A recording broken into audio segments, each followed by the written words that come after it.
2020 CB2 full board meeting. We're going to get started.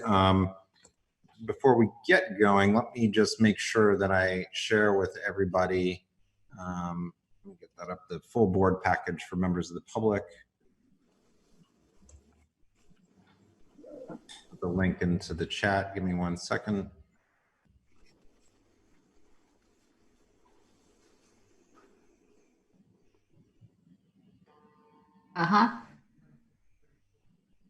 Yeah, I'm on. Do you know what day? All right, so let me put this into the chat for everybody, the full board package. Carter,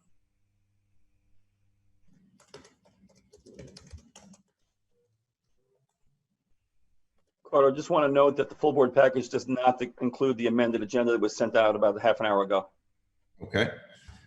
And that just includes item number 7 under the standing committee reports, which is the announcement regarding nominations. We're just announcing that the nominations are open. All right, so let's get started. Valerie, do you want to call attendance and we can go from there? Yes. All right. Susanna Aaron. Here. Akila Azqui. Here. William Benesh. Here. Ian Berger. Carter Booth. Here. Katie Bordenaro. Anita Brandt. Here. Rich Cacapolo. Here. Ritu Chaudhry. Coral Dawson. Valerie Della Rosa. John Paul DeVerna. Here. Doris Diether, is she on the phone? Yes, she is. Okay. Bob Ely. Yeah, here. Mara Fitzgerald. Here. Cormac Flynn. Katie, I see you in the chat. I did not hear you, but I've got you. Thank you. Oh, I hear you now.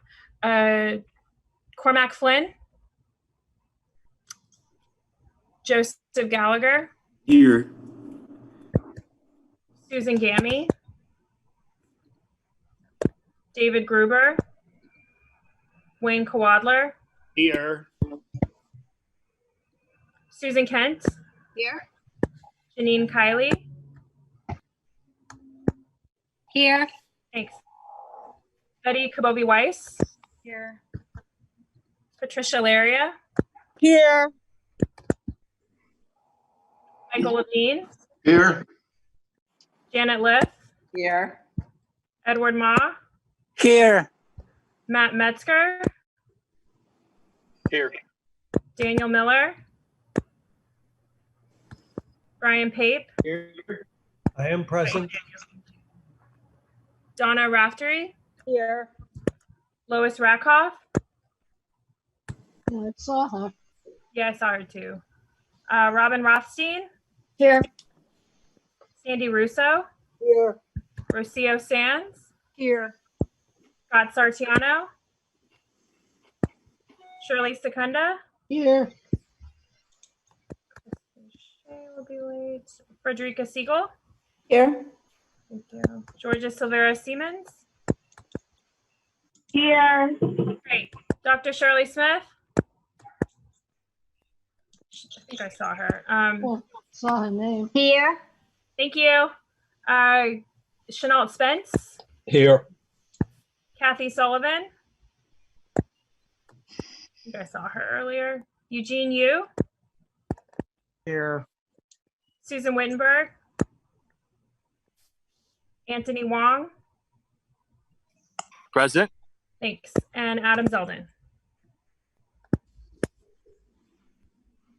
All right. Thank you very much. Great, Valerie. I'm just going to mute everybody now so that we've. Valerie, I'm here. It's David. Thanks, David. Is there anybody else who was missed?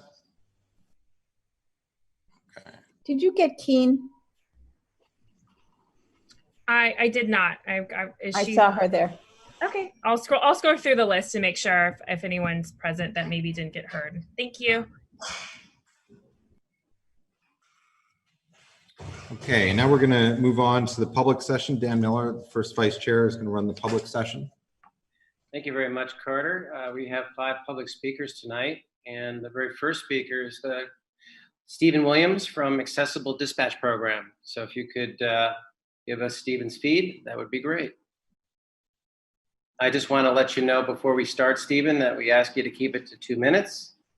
And this is just testimony from the public. There's not going to be any opining or back and forth unless a community board member has a question for you. So it's your floor, Stephen. This was Stephen Williams, correct? Stephen Williams from Accessible Dispatch Program.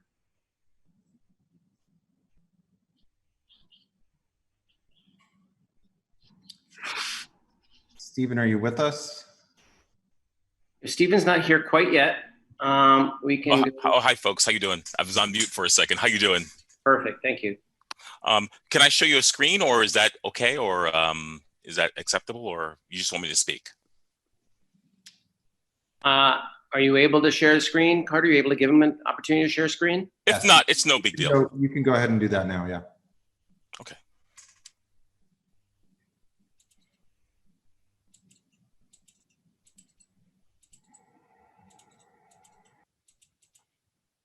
Okay. Hi, folks. My name is Stephen Williams. I represent the Accessible Dispatch Program. This is a program that connects the community to wheelchair accessible taxis all throughout the 5 boroughs of New York City. And you're probably wondering, what is Accessible Dispatch? It's a citywide wheelchair accessible taxi service that services all the 5 boroughs of New York City. It operates 24 hours a day, 7 days a week in all 5 boroughs. There's no enrollment. Everyone is eligible for the program, which is really awesome. Passengers pay only the metered fare set by the TLC. So these are larger vehicles that can hold a wheelchair passenger plus additional passengers who aren't using wheelchairs. So the car is bigger and larger, and you get a driver who's trained to secure people in and out of the vehicle and also secure them inside the car. But they pay the same fare as a regular standardized sedan, which is really great. All drivers are trained in wheelchair securement. It's on-demand service or advanced reservations. I usually tell people, if you're out of the 5 boroughs and you want to get a trip reservation, it's good to go with an advance reservation.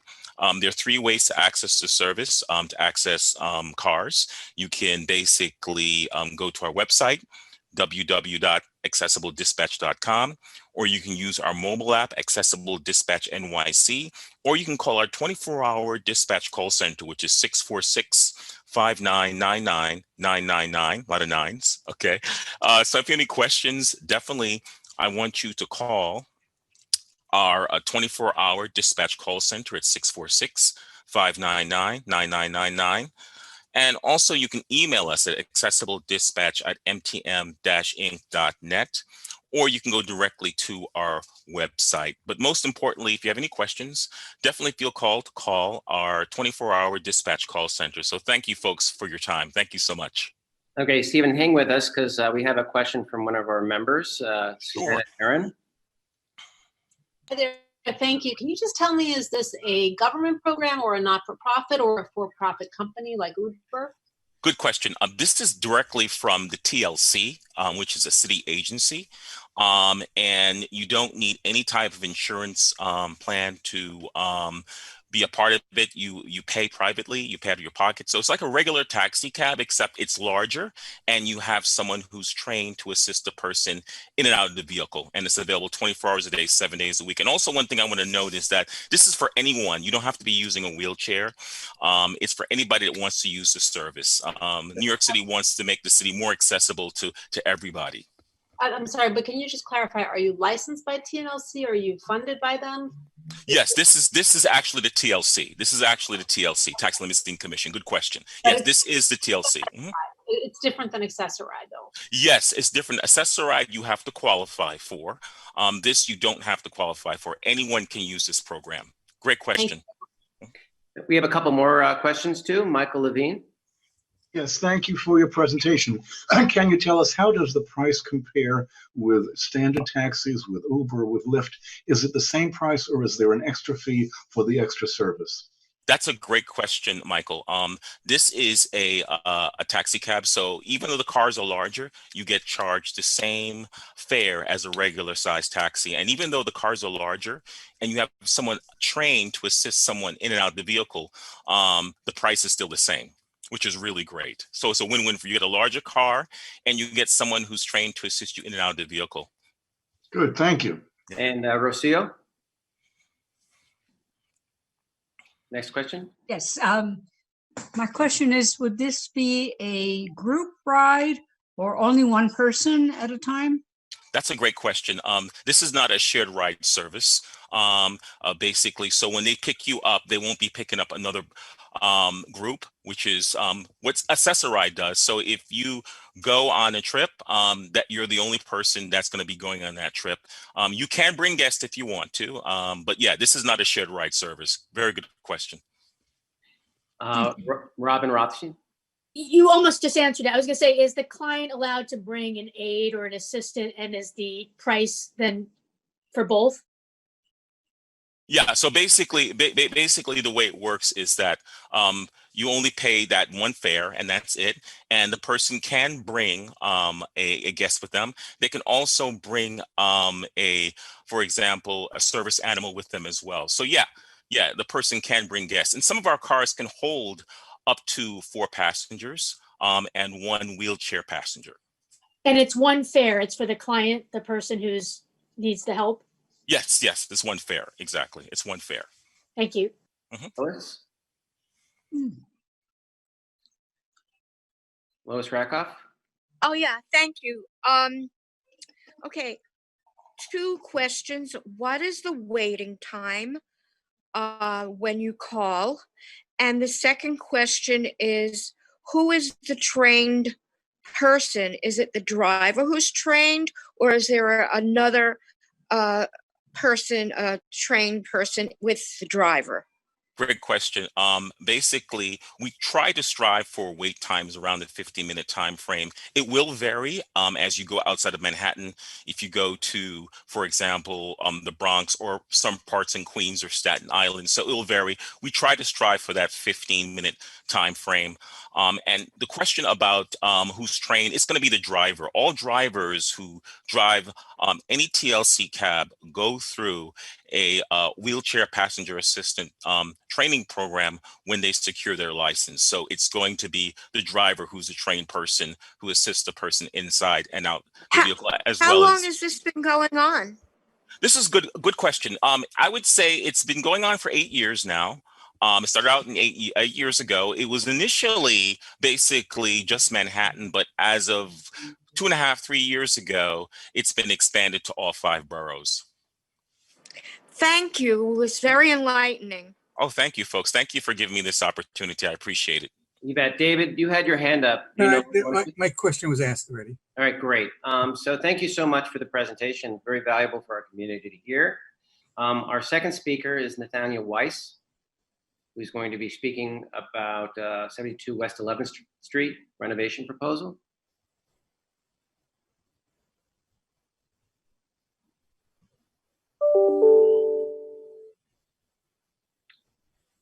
Have you been able to identify? And also Assembly Member Deborah Glick just joined us too, so we'll give her an opportunity to speak.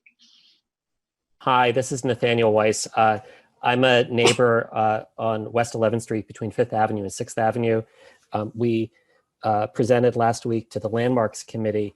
There's a Jewish cemetery that actually predates 11th Street. There's a little fragment of it left on the south side towards 6th Avenue, and it's a treasure. And it's been in need of preservation and renovation for many years. And we're going before Landmarks next week with a proposal to fix the wall and refurbish. And we're just hoping that you'll pass a resolution of support based on the presentation we made last week. Thank you very much. I see Chanel's hand is raised. Yes, I just wanted to thank the group, the congregation, and the community people helping for this. It's a great improvement to the district and a splendid little place that is like a jewel to pass by and see. And visibility of it's increased by the renovation, which will be nice. Carter, do you want to give Assemblymember Deborah Glick an opportunity to speak with us?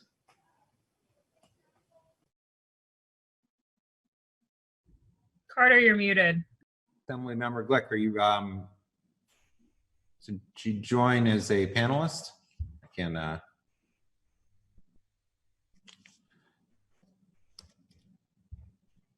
we go. Deborah, I think you might be muted. Yeah, I think you're, No, it. There you go. We can see you. We can hear you now. all right. Yeah. It's the assembly laptop, and it's not as easy to get the bar as it is on my iPad. Wonderful to be with you all. For those for whom it is appropriate, I wish everybody a Happy New Year. It is a peculiar year to be. I normally would be at my sister's tomorrow. I will not be. So we'll be doing things online.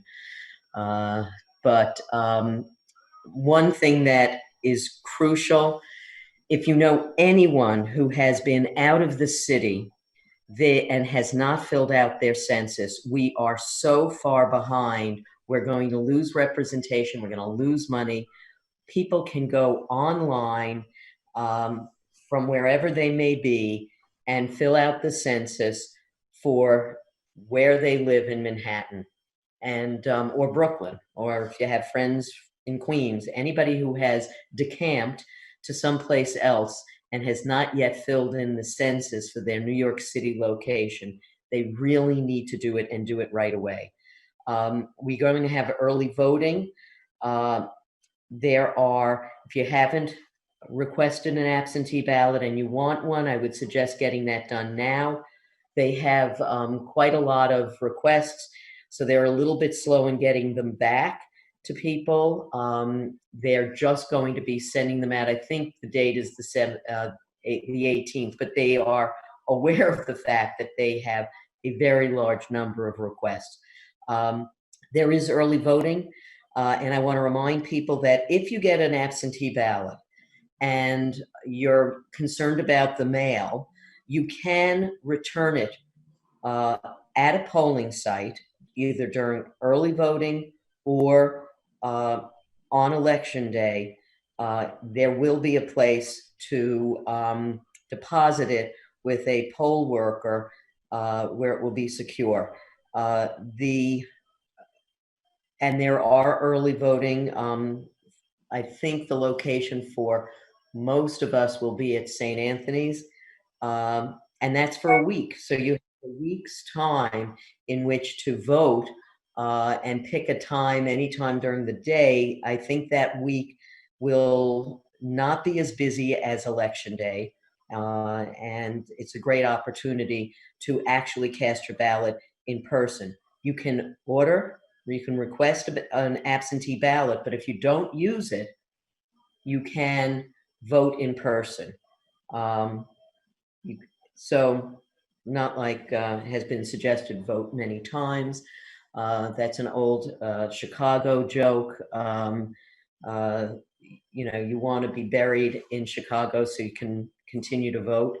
But it is incredibly important this year. We have all of the legislature is up. I will be on the ballot, but so will every other state representative. So it is important for people to get out to vote, as well as obviously the president. And this is a crucial year, but the census, early voting, and we have been doing, I have a hearing coming up on Tuesday on the impact of COVID on financial aid for students. It's a complicated year for colleges, and as it is for the K through 12, every day it's a new plan. So I think it'll be an important hearing. We have requested, we've sent a letter to the budget director requesting that if at any point they actually implement 20% reductions across the board, that for higher ed, it would be short-sighted. We understand there needs to be shared sacrifice, but our recovery is dependent upon an educated workforce. And the number one reason that students drop out are financial. So we are asking that the opportunity programs, which support educationally and economically disadvantaged young people, that they not be cut any more than 10%. Same is true for funding for our public colleges and universities. They have had to refund room and board, activity fees, and other kinds of fees. So they have had a major hit. And the SUNY hospitals, which are public hospitals, many of them were full-time COVID and were unable to have any other revenue coming in. While they got federal dollars, it wasn't sufficient to cover their expenses for all of the extra equipment. And so we are, a dozen years ago, they got a direct subsidy of $160 million shared between the 4 hospitals, Stony Brook, downstate, upstate, and out in Buffalo. So it is crucial that, and we've seen that subsidy completely eliminated over the last 10 years. So it is vital that they not see any additional cuts. So that's kind of been our focus. We continue to provide sanitizer and masks where needed.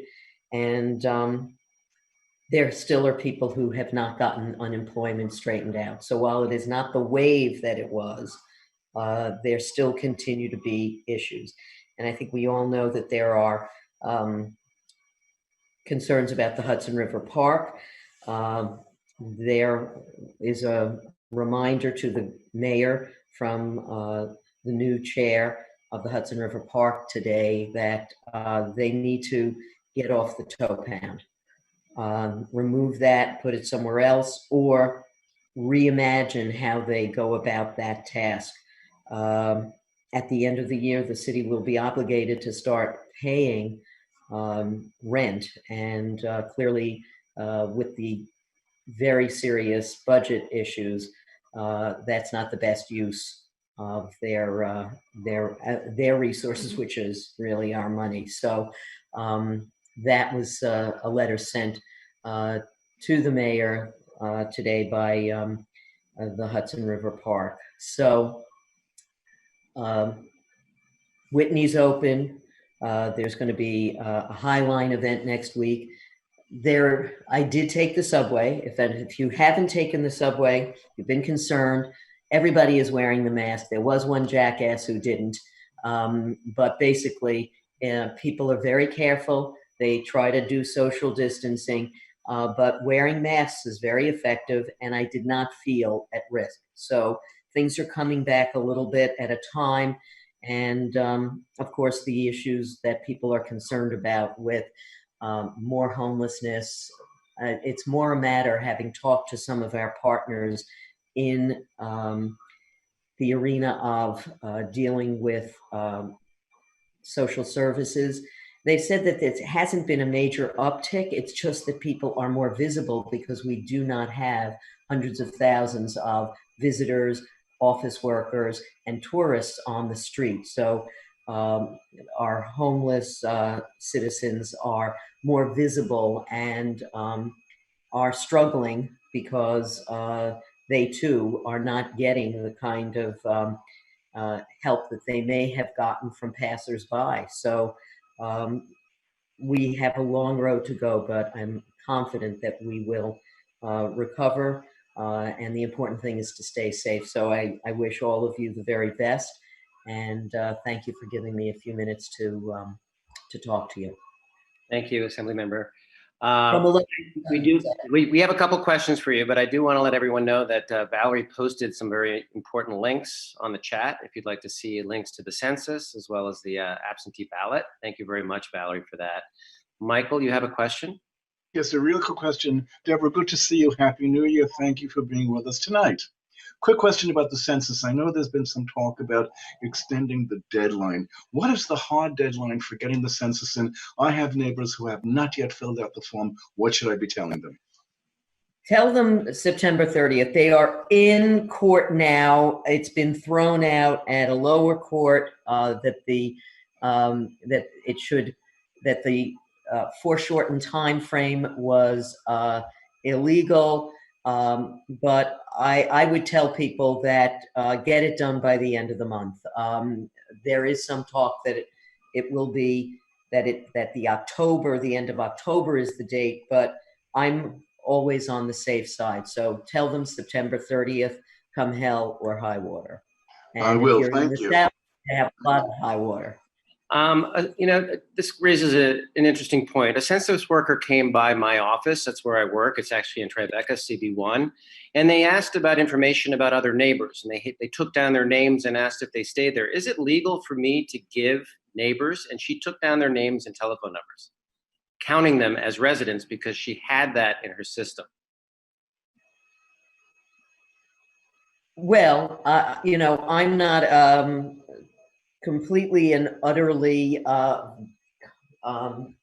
conversant in what their procedures are, but if they took down the phone numbers, it's usually because they're going to contact them directly. I was an enumerator when I was in college, but nothing was online then. So I think that what they're trying to do is to get information about, I don't think they're filing for them. Okay. What they're doing is getting the phone number in order to contact them, in order to tell them that this is how you can register. Great. Susanna? Deborah, thank you so much for joining us. Two things I wanted to say. One, thank you for raising the issue of homelessness. Actually, the Social Services Committee is hosting a meeting next week when we'll get an update from our local homeless outreach workers. So it's a very topical subject. The other thing I wanted to ask you was about Hudson River Park and the tow pound. Is there any realistic expectation that in light of the crisis and the fiscal crisis that we'll get the tow pound off by the end of the year? Well, while I'm an optimist, I also don't engage in magical thinking. So I doubt that the tow pound will actually be relocated. But I think that this was, from the new chair, a reminder and added pressure. They have had 22 years, and other municipal uses have in fact been removed from the park. And there have been, both with elected officials, community board representatives, at least 2, if not 3 meetings with the police department, DOT, the mayor's office, with a myriad of suggestions of how to, I personally, in the 21st century, do not believe that they have to rebuild a large structure that meets all of their specifications for height and so forth. So they're saying, well, ULURP is a very complicated process.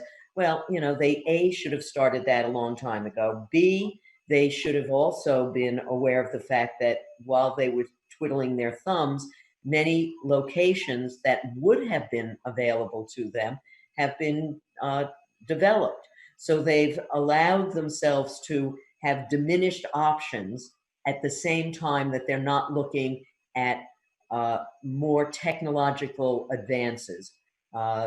It would be appropriate if they need to clear a street. We all know that cars disappear from streets where there has been somebody parked legally, and then there's a photo shoot. So they take the car. They don't take it to the tow pound. It is not towed. It is not ticketed. It is relocated to a street where no parking 8 to 6. And when you call the police and say, I think my car was stolen, and you tell them where it was, they tell you, oh, it wasn't stolen. We relocated it because of a Con Ed emergency or whatever it was, and here's where your car is. They could do the same thing and put a boot on it, and you could pay online or at the local precinct, and they could come and take off the boot. There's no reason for what has been described as the, eighth ring of Dante's Inferno over at the Toe Pound for that to continue anymore. So it's mindless, and I think that I'm very pleased that the governor and the DEC commissioner are reminding the city of the deadline. Thank you, and thanks for your support on that. Georgia? Yes. Good evening, Assembly Member. I know you just said that you don't believe in magical thinking, but I'm curious if you think Governor Murphy's decision to apply a millionaire's tax at 2% on everything $1 million and above will move our Governor Cuomo, to more seriously consider a wealth tax. Thank you. Well, we have had a millionaire's tax. I don't remember off the top of my head the percentage marginal increase. We have a myriad of issues that have been presented as revenue raisers, and at the current moment, you can't change rates in the middle of a fiscal year, first of all, and second of all, I think that there is great hope or has been hope that there would be revenue replacement out of Washington. I think we are still thinking that we would wait until the end of November to make a decision about what we may or may not expect out of Washington, with the hope that there are change in some of the federal officials, and with that, some new thinking about how they're talking about bailouts for the airlines, but still, because those jobs are important, yes, but so are the jobs that are paid for out of city and state revenues, teachers, healthcare workers, first responders, and so we believe those jobs are critical too. And we also understand that the country is not going to have an economic recovery without the economy of New York, Illinois, California, Texas. All of those states are important to the national recovery. So that's the optimistic part. I don't think it's magical thinking. And if that does not come to pass, I do think that the governor will be looking at other ways to address what is a substantial budget deficit. Thank you. Thank you. Lois? Yes, thank you. Happy New Year, Deborah. 5,781. And my question It feels is, like what? What was that? it feels like. Yes. Does your committee of higher education get the stats of COVID-19 positive to your committee directly, or from the colleges and universities, private and SUNY? Or does your committee have to go directly online from the health department to get the statistics? At least for the public universities, there's a dashboard. The SUNY dashboard is not an aggregate. It gives it campus by campus. And at the moment, CUNY is essentially fully online. They have maybe about 1% of students who might be going to campuses to use certain facilities, whether it's research and labs or library facilities. Their athletic facilities are not open. So it's a very limited number of people at CUNY. So they would be not specifically as a college, but rather as New Yorkers. But SUNY is open and has people on campus, with the exception of Oneonta, which had a very large outbreak. So, but that's a dashboard. It's updated every day. The private colleges, it's a little bit different. We don't get that. That's not something that would come directly to the committee. That would be something that we would have to look at through the health department. Thank you. Thank you. Very precise. And there's a question from one of our attendees is asking whether your office is going to be sponsoring the flu shot this year. We are working on how we might be able to do that. We're in talks with, we've done this in the last few years with Northwell, and we are in the process of discussing doing it outside, perhaps at near the AIDS Memorial Park, setting up tents, tables, chairs. We're talking with Corey Johnson's office whether we would do that together. So we don't have a definitive answer, but we hope to, by next week, work out details if in fact Northwell does seem to be willing to set that up in terms of providing the nurse and the material. We would have to organize everything else, but I do think that it's a good location, available to the bulk of the population, and if we needed extra seating, the park is there. So it seemed like doing it outside was a safer option than trying to find a large indoor location. But we would want people to register in advance so that we can know that we are spacing people. So we don't have it all out. We've thought about it a lot. We have a lot of it in our heads, but it isn't absolutely nailed down, but we will do so hopefully by the early part of next week. Okay, thank you very much. I know we have Senator Brian Kavanaugh in the looking to speak, but thanks for all that great information. Thank you.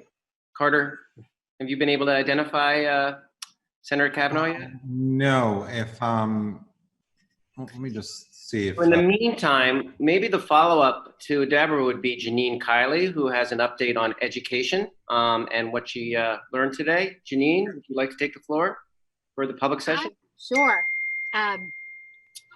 Good evening. I'm sure many of you have heard that shortly after 10 a.m.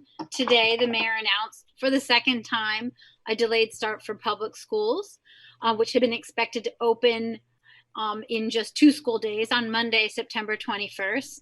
Instead, schools will open on a rolling basis. District 75 3K and pre-K kids will still start school on Monday, September 21st if they opted for blended learning.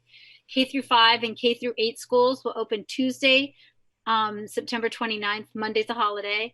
And middle and high school students will start on Thursday, October 1st. I think we are the only major school system in the nation that is essentially starting school in October.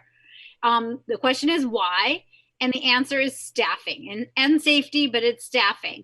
32% of students opted, and growing, that number is growing, opted for 100% remote. That means 58% opted for blended. Blended means kids will be in school 1 to 2 days a week, but they'll be home 3 to 4 days a week. So you take a class size of 30, divide it by 3 to 4 to create smaller cohorts. But if you don't add teachers, the math doesn't work. 2 days ago, the DOE announced that many students in the blended model likely would have little to no direct instruction on their remote days, which means little to no teacher interaction 3 to 4 days a week, and parents went ballistic. Under the deal announced today, in addition to 2,000 teachers the DOE is redeploying from Central, they're going to hire 2,600 more teachers for D75, 3K, pre-K, K through 5, and K through 8 schools. According to the UFT Twitter site, they're looking at more options for middle and high schools. So those kids are still out of luck. Going forward, there's lots of problems. The number one problem is chaos. Chaos for principals, teachers, and parents. My 7th grader was on a Zoom orientation for his entire grade. I was across the room and read the news out loud. That's how he learned it. He said, "Oh no, I really want to go to school on Monday." Teachers running the class heard about it for the first time from their students. According to an email somebody forwarded me later in the day, it was sent by Richard. That would be Chancellor Carranza. It was at 2:52. Children who are enrolled in fully remote programs will still begin full day instruction on Monday, September 21. However, children in blended learning, that's 58%, will be learning remotely. I don't know what that means. I sent a clarifying email. Richard did not answer me. I copied someone else who would. And she wrote, if your child is signed up for 100% remote, there are no planned changes for them at this time. If you're planning to send your child to in-person school, AKA blended learning, as they will still be participating in remote for part of the week, then depending on the grade they are entering, it may be delayed. So bottom line, it depends on your school. Good news for one of my kids, his school had a backup plan, and all the kids will be, everybody, remote or blended, will be learning next week. But it's very unlikely that every DOE principal and every DOE school has a plan like that in place. So bottom line, lots of chaos. Parents are scrambling for childcare. Teachers and principals are scrambling to figure out what to do for their students. And the children, those who are living in temporary housing, English language learners, students with disabilities, and students living in poverty are going to fall further and further behind. Thank you. Any questions? There you go. Well, good summary. You know, Senator Brian Kavanaugh is under Eliana Cohen. So, Carter, if you wouldn't mind activating. He's been renamed and he's a panelist. He should be able to unmute himself. Senator? Yes, can you hear me? Yes, I can see you. Great. Thank you so much. I have to say I've been in this chair facing the screen for about 9 hours today. So it's nice to have new faces. So thank you for the opportunity. I'll be brief. I do have a few other appearances I have to do tonight too, but I'm very happy to be with you tonight. Just a few updates. First of all, I think I mentioned this. I think the last time we were together was early August, and we had introduced this bill, but we've now launched our effort to get our COVID-19 Small Business Recovery Lease Act enacted. This is a bill that would have the state authorize the city to link property tax reductions for property owners with small business leases that restructure any arrears in the leases that have arisen during the hardship of the COVID crisis and provide long-term affordability. So I'm doing the bill jointly with Yuleen New in the legislature, and Brad Lander and Keith Powers are both pushing the same concept in the city council. So we're hoping that the state will authorize this, and then the city can use it as a tool to try to address some of the needs of our small business, which I don't think I have to tell anybody on this call are really dire in many neighborhoods, and probably basically every neighborhood. I know Deborah talked about the census. Just do the census. We had a sort of a rally in Foley Square yesterday, but 13 days left. It's really critical. Hundreds of millions of dollars, congressional representation. So I heard somebody say that their friends still haven't done it.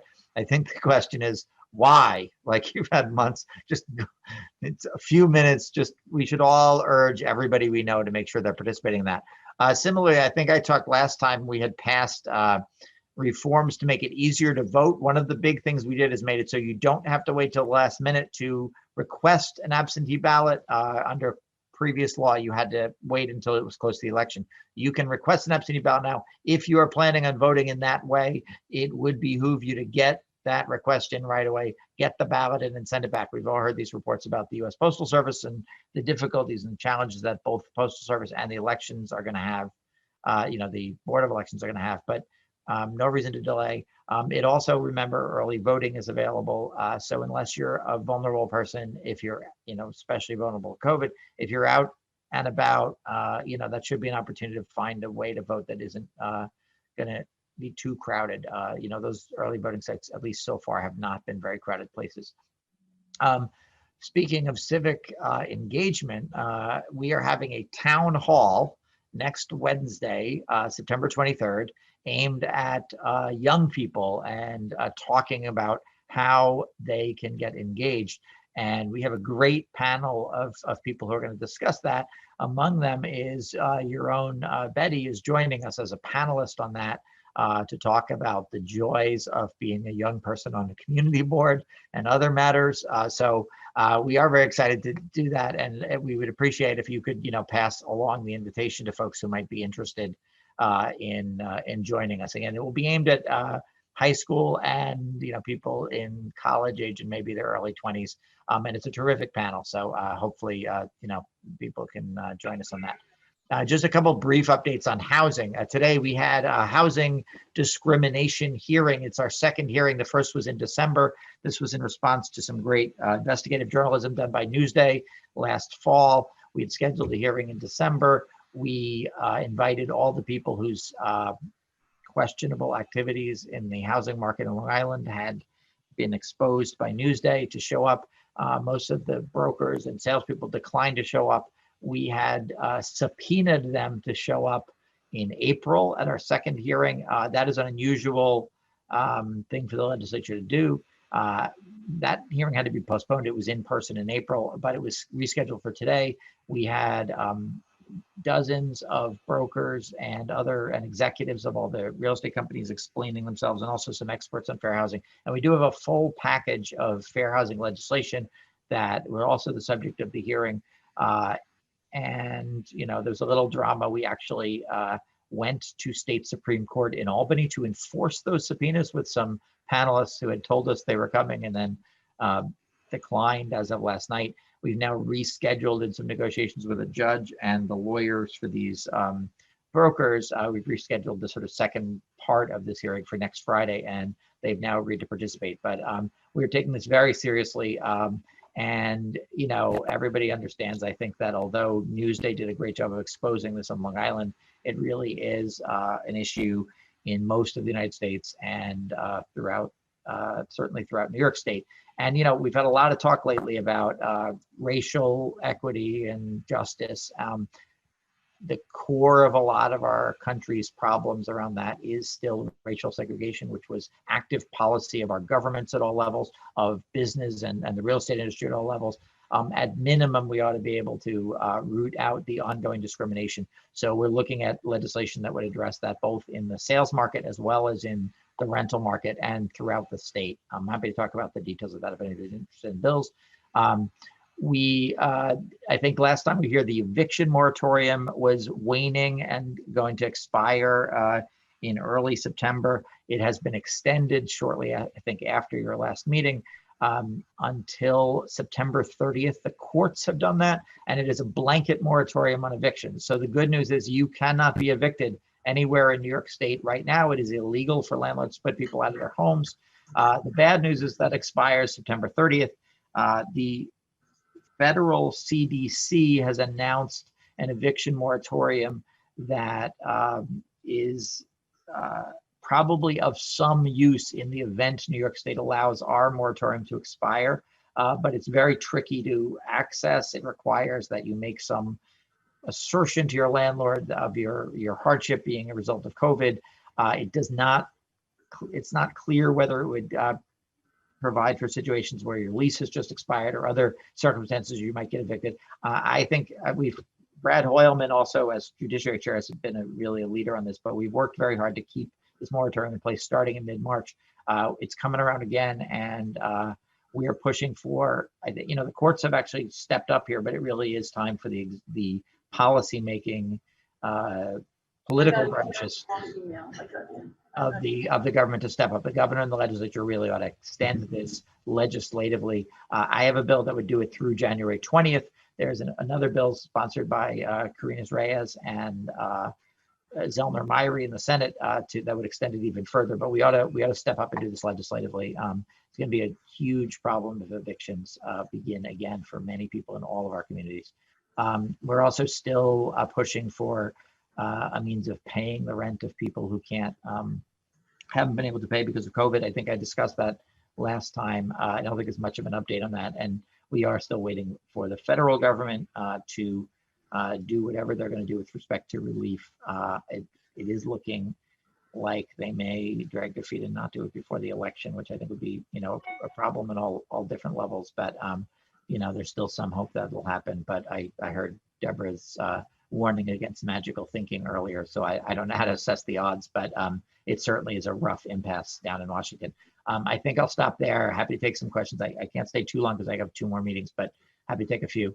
I don't see any questions here, but I have one question for you, is that there's a lot of small landlords and there are a lot of tenants not paying and there's a lot of vacancy. Is there any relief for tax breaks when it comes to real estate? Because real estate taxes haven't come down and you have a lot of suffering out there from small landlords. Right. The bill I mentioned would deal with commercial spaces and not residential tenants. I have 2 bills that I've sponsored, one of which passed. It was the Emergency Rent Relief Act, which is intended to actually pay the rent. It is limited to tenants who were low income before the COVID crisis and continue to be and have a loss of income. There were 90,000 applications for that period. It has closed. Some of that money seems to be going out the door now to pay rent for the first 4 months of the crisis under the terms of that bill. But that was $100 million in funding.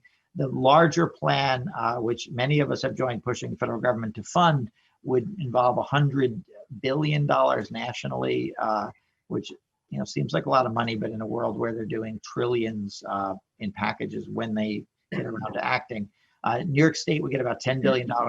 For perspective, that's 100 times the $100 million we've already allocated. That is intended really to address the inability of people to pay and all the consequence of that for landlords, not just property taxes, but also mortgages and the costs of operating and maintaining the buildings and paying employees. Short of that, the legislature, both houses passed and the governor signed legislation that grants localities throughout the state blanket authority to restructure their property taxes, to lower them, to delay them, to waive payments and penalties. We decided the decision in Albany was not to mandate that on the localities, because of course they have to balance their budgets. So we left it. We did it before the city's budget was enacted, but it is up to the city, which basically charges and sets the property taxes to address that. And again, the recovery lease bill I mentioned earlier gives an additional authority for them to do that in a particular way that would connect any reductions to reduced affordable leases for commercial tenants.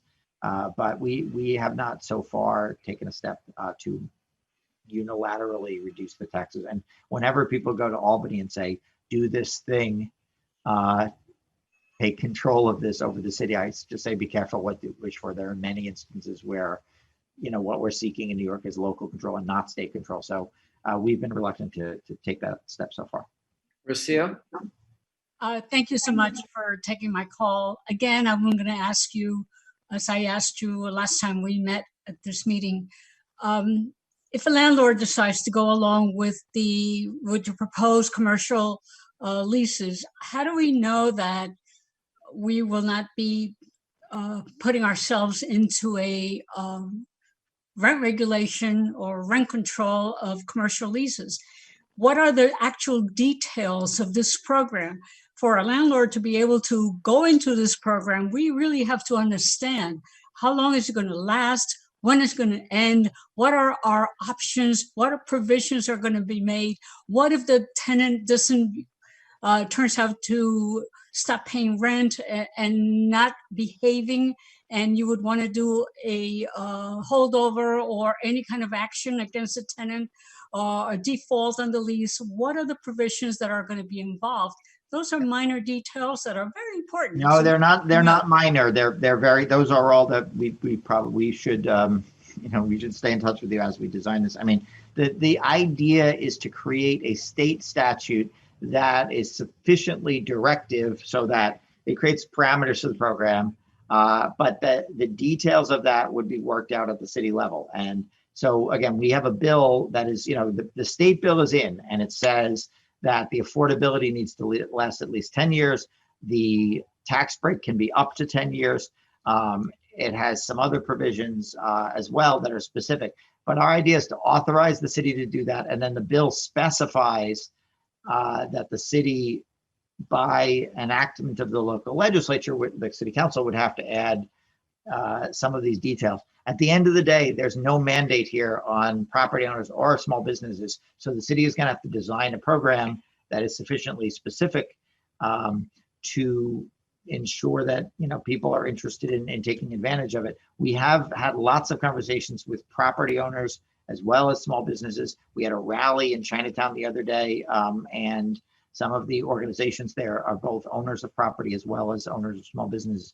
So there's a lot of enthusiasm. We've been having conversations with the Fiscal Policy Institute and economists and the Hospitality Alliance, which knows a thing or two about how leases work and what's going to be necessary to make this program viable. But that the city, because the city council meets every other week, more or less, we think there's more flexibility there for them to sort this out going forward. The legislature may well go back only once more during the course of 2020. So we want to get a bill in place that authorizes this and get it signed by the governor. But it'll be an ongoing conversation about those details. Okay, we have another question from William. Hi, Senator Kavanaugh. I just have a quick question. I know Senator Hoylman was kind of simultaneously working on SB 8865, which would require landlords for businesses with less than 25 employees to either accept lower of 20% of revenue or 1/3 of contractual rent. I was just wondering if kind of you're envisioning how this might work kind of parallel to your bill. Is it like a tenant will have the option to either try to establish the recovery lease, and if not, then they can turn to 8865 and say, okay, well, I'm just going to pay 20% of revenue?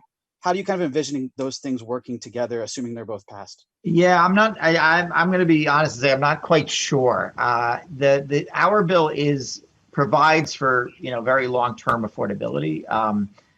I think that Brad's bill is more intended to deal with kind of the emergency now, like give some relief right now. So in our bill, in order to participate, the landlord and the sort of property owner and the business owner would have to do a lease that addresses any outstanding arrears. So we'd have to restructure any existing debt between that tenant, for that tenant at that property. So it would deal with the short term, but it would also give you the assurance that the security of having 10 years of affordability going forward.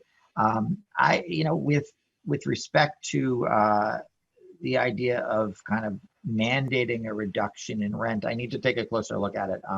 I've been skeptical of that approach in the residential setting, as I think I've said here before. I've really been focused on an approach of trying to pay the rent. But Brad's bill obviously is getting a lot of interest, and it's of interest to me, but I haven't really sorted out how it fits in with the larger picture. Thank you. Great, and if anybody wants to take a look at the chat, there's a link to Senator Kavanaugh's Young People Civic Engagement there, and I understand we have Gail Brewer here. So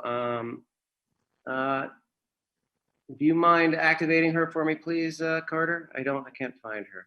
Gail's ready to speak. I'm ready. But first of all, Kavanaugh knows more than I do, so he was great to listen to, more substantive. So I'll be quick.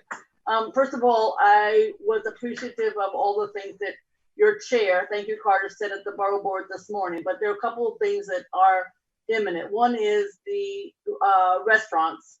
I think even since this morning, we did send out a letter to the mayor. We'll get you copies. We'll put it in the chat.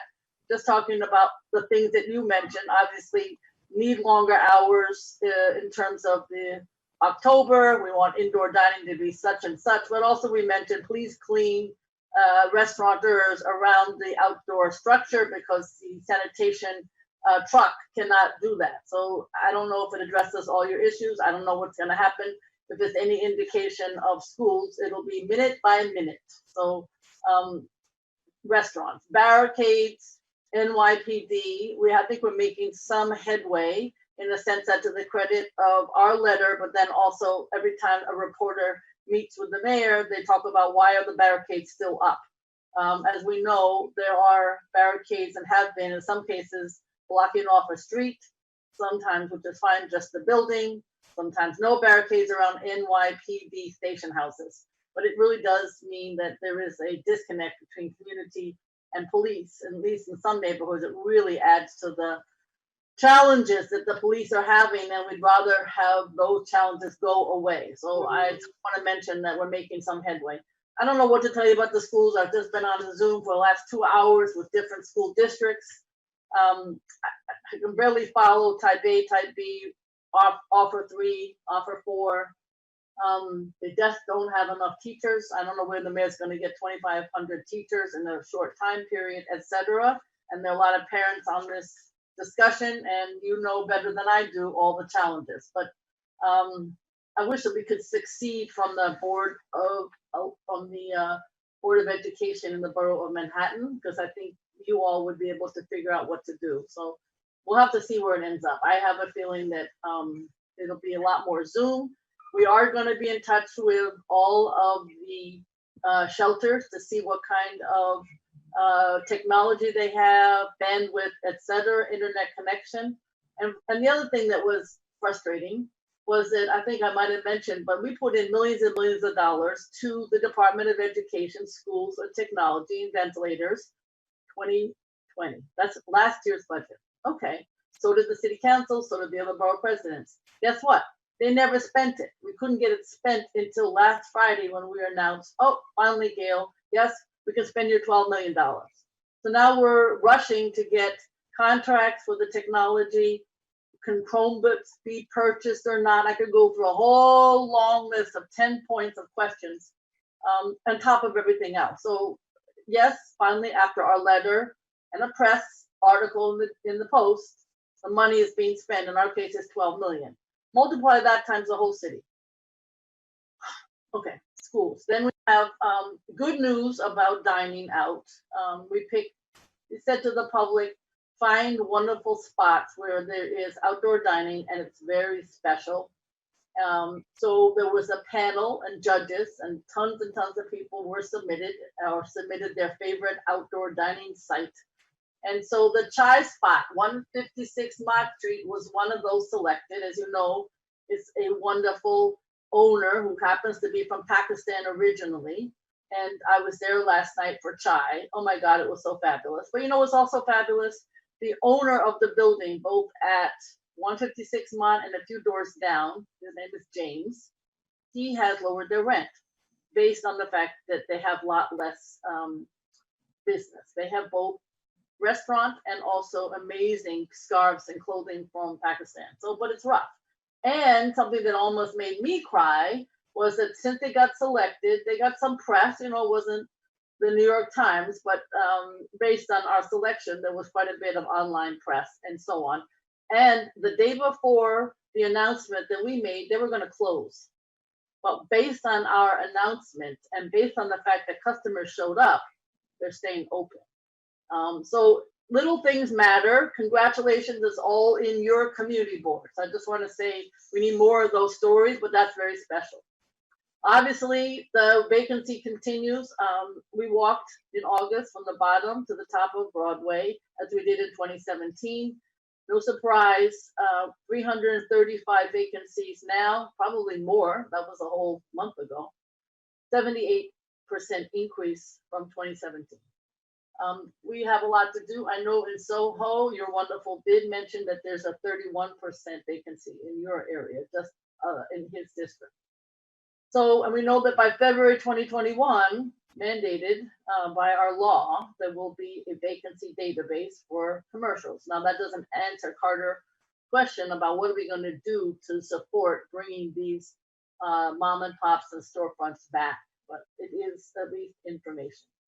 I want to also talk about the nonprofits. We wrote a letter to the city. I know state legislatures have done the same on the state level.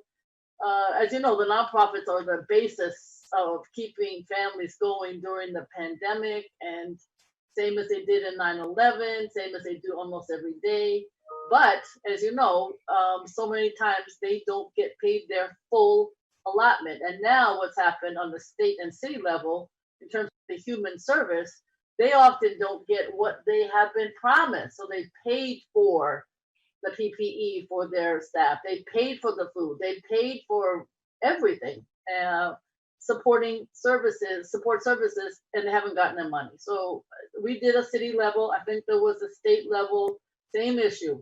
For goodness sakes, they deserve to get the money that they have already outlaid and been promised. So I'll leave it at that. And they're extremely upset. Human Services Council is taking the lead on that.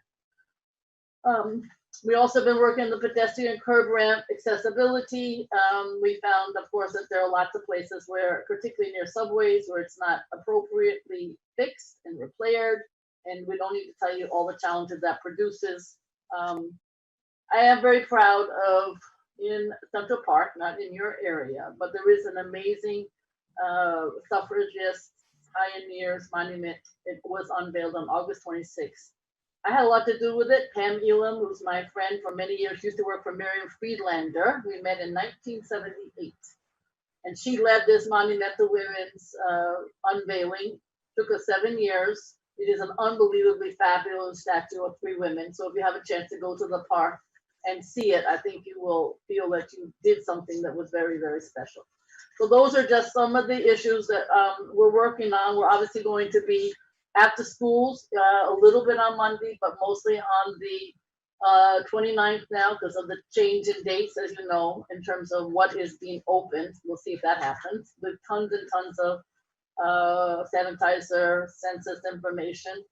On the census, we have just mailed with the League of Women Voters. I know you're sick of hearing about the census, and so is Carter sick of it. But we found that there are 35,000 Manhattanites who requested absentee ballots for the primary. They are temporarily elsewhere. So there are 35,000 of them. The League of Women Voters, with our help, is mailing to the 35,000. We got the list from the Board of Elections. We have done 2 postcards to the counted census EDs. That's 280,000 postcards. We have given funding from the state. We came in late, but we gave it to CBOs from a part of Manhattan to the other. They're out there. We were in Harlem today. We've given it to LGBT Center. We've given it to the Koreans. We've given it to Latino groups, Black groups, all kinds of groups, community groups saying, you need to work with your constituency to get the census done. And I think it's inching up, but it's very slow. I know you know that only too well. Thank you very much. I hope that this is helpful. It always is a pleasure to work with your community board. Thank you. Thanks, Gail. We do have a couple questions for you. Susanna? Thank you, Gail, for your time with us. I just wanted to echo your concern about retroactive contracts for social service providers. It's an issue that we learned about actually through the controller's report some time ago. And we wrote a resolution asking the city to at least look at possible solutions for it. It's a disgrace. And it really imperils especially the smaller social service providers that just cannot afford to advance that money. It looks like solutions may not really require so much a budget as they do simply just rethinking the organization of things. So thank you for supporting that. Thank you, Susan. Rocio?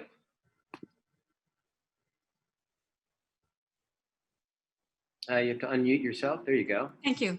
Thank you, Gail. It's great to see you. I wanted to ask you if you could please go back to what you said regarding the commercial vacancies, the details of that commercial vacancies. Sure. if you don't mind, could you go back? No, Because I'd be glad to, and I could also send you the full report, so that would be even better. But basically, we walked from, in 2017, we walked from the bottom of Broadway to the top up, and saw how many vacancies there are, 188. Again, you know, about. And then we just did it in August, and there were, I think it was over 300, but it was a 78% increase just in vacancy. In your area, in the Soho area, the bid indicated that they have a 31% vacancy. But I can send you literally block by block, so you have the whole thing. Great. And Michael, you have a question? So, I'm sorry, can I follow up with that? So would commercial owners of commercial properties, will they be penalized because they can't get a tenant to rent in their store? No. The only thing that's happening, from my perspective, the only thing that's happening is owners will be listing where they have a vacancy, but there's no penalty. Thank you. Michael? Yes. Hi, Gail. Thank you. Michael knows everything. Yes, Michael. I have a quick question for you regarding the Envision NoHo Soho initiative. We were very, very active. A lot of work went into the efforts of all of the participants prior to the pandemic. Is there any status on that? Is it still on hold? What do we expect for the future? Yeah, I think that I'm sure it's going to come up again because the mayor's office is interested, but we haven't come to any conclusion, and we will put together the group again, which you were so active in. So. I don't think, any follow-up, Michael? We look forward to hearing from you. And once again, we do look forward to your leadership on this issue. Thank you. Great. Well, thank you very much, Gail. We really appreciate you spending some time with us. Thank you. We are going to go to our I just wanted to thank you for something that we've been asking for, which was the board trainings for the board members, the anti-bias training. Yes, that's going to happen. I was going to thank you during my report, but I'm going to thank you in Yeah. person now. And when you guys have more details, we'd love to hear it. Yep, thank you. Okay, our next speaker is David Gentile. I've just elevated you. So if you could unmute.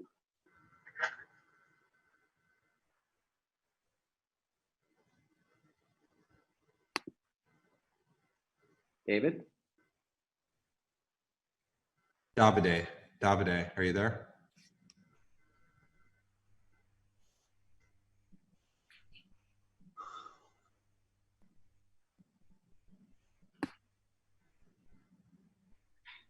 Let's see. Carter, do you see him? I just elevated him. Let's see. Try it again.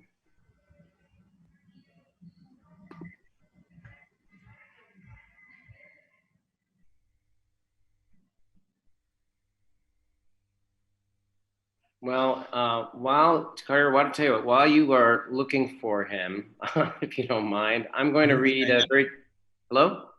Yeah, he's set up to speak. He may not be with us, so yeah, just. Right. All right. So he just wanted to speak about the next two issues that we're going to speak about in the public session, which is the DOT proposal for University Place. I'm not sure because his email didn't actually say his position, but I believe he was questioning the DOT's study. But I will read a testimony from John Ritter, just summarizing it, which is excuse me, Carter, you're saying something? No? That he understands the committee has agreed to a resolution. This is the traffic transportation to study the issue further, which he supports. And he felt as though the DOT did not implement the plan. He doesn't believe that the plan should be permanently implemented at this time. He's a resident living on 12th Street between 5th Avenue and University Place. And he's someone that frequently uses the bicycle lanes and is a bus rider as well. He feels as though there were two specific oversights in the study. One, that it didn't register the significant impact, the increase of noise disturbance. And in terms of the current proposal reverse traffic on University Place, I would expect an even greater increase in horn noise, as I believe the change will exacerbate traffic congestion and associated with honking on 12th Street west of University Place and on University Place north of 12th Street. The second key issue missed by the DOT study is the emergency vehicle access. Ultimately, cars consistently park in the striped zone between the traffic lane and bike lanes on 12th Street and 13th Street.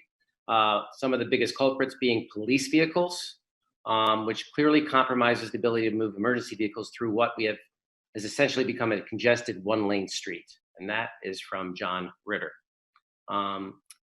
David, have we found David? Or yeah, I'm here. Great. Yeah, I mean, it's essentially the problems all stem from the busway and a combination of the busway and the protected bike lanes, quite frankly. What happened on 13th Street, what is currently happening on 13th Street and University Place is, I think, beyond the pale. Right now, during COVID, there's limited traffic, and so essentially it's not as acute as it would be. But make no mistake, as soon as traffic resumes to quote unquote normal levels, the 3 input, 1 output problem at 13th Street and University currently is an absolute nightmare and is totally unacceptable. And if they reverse the traffic from 13th to 12th, they're simply moving that problem 1 block south. And 12th and University is even more congested, in my opinion, just simply because of the topography, than 13th and University. The sacrosanct no right turn on 14th Street is really the cause of all of this.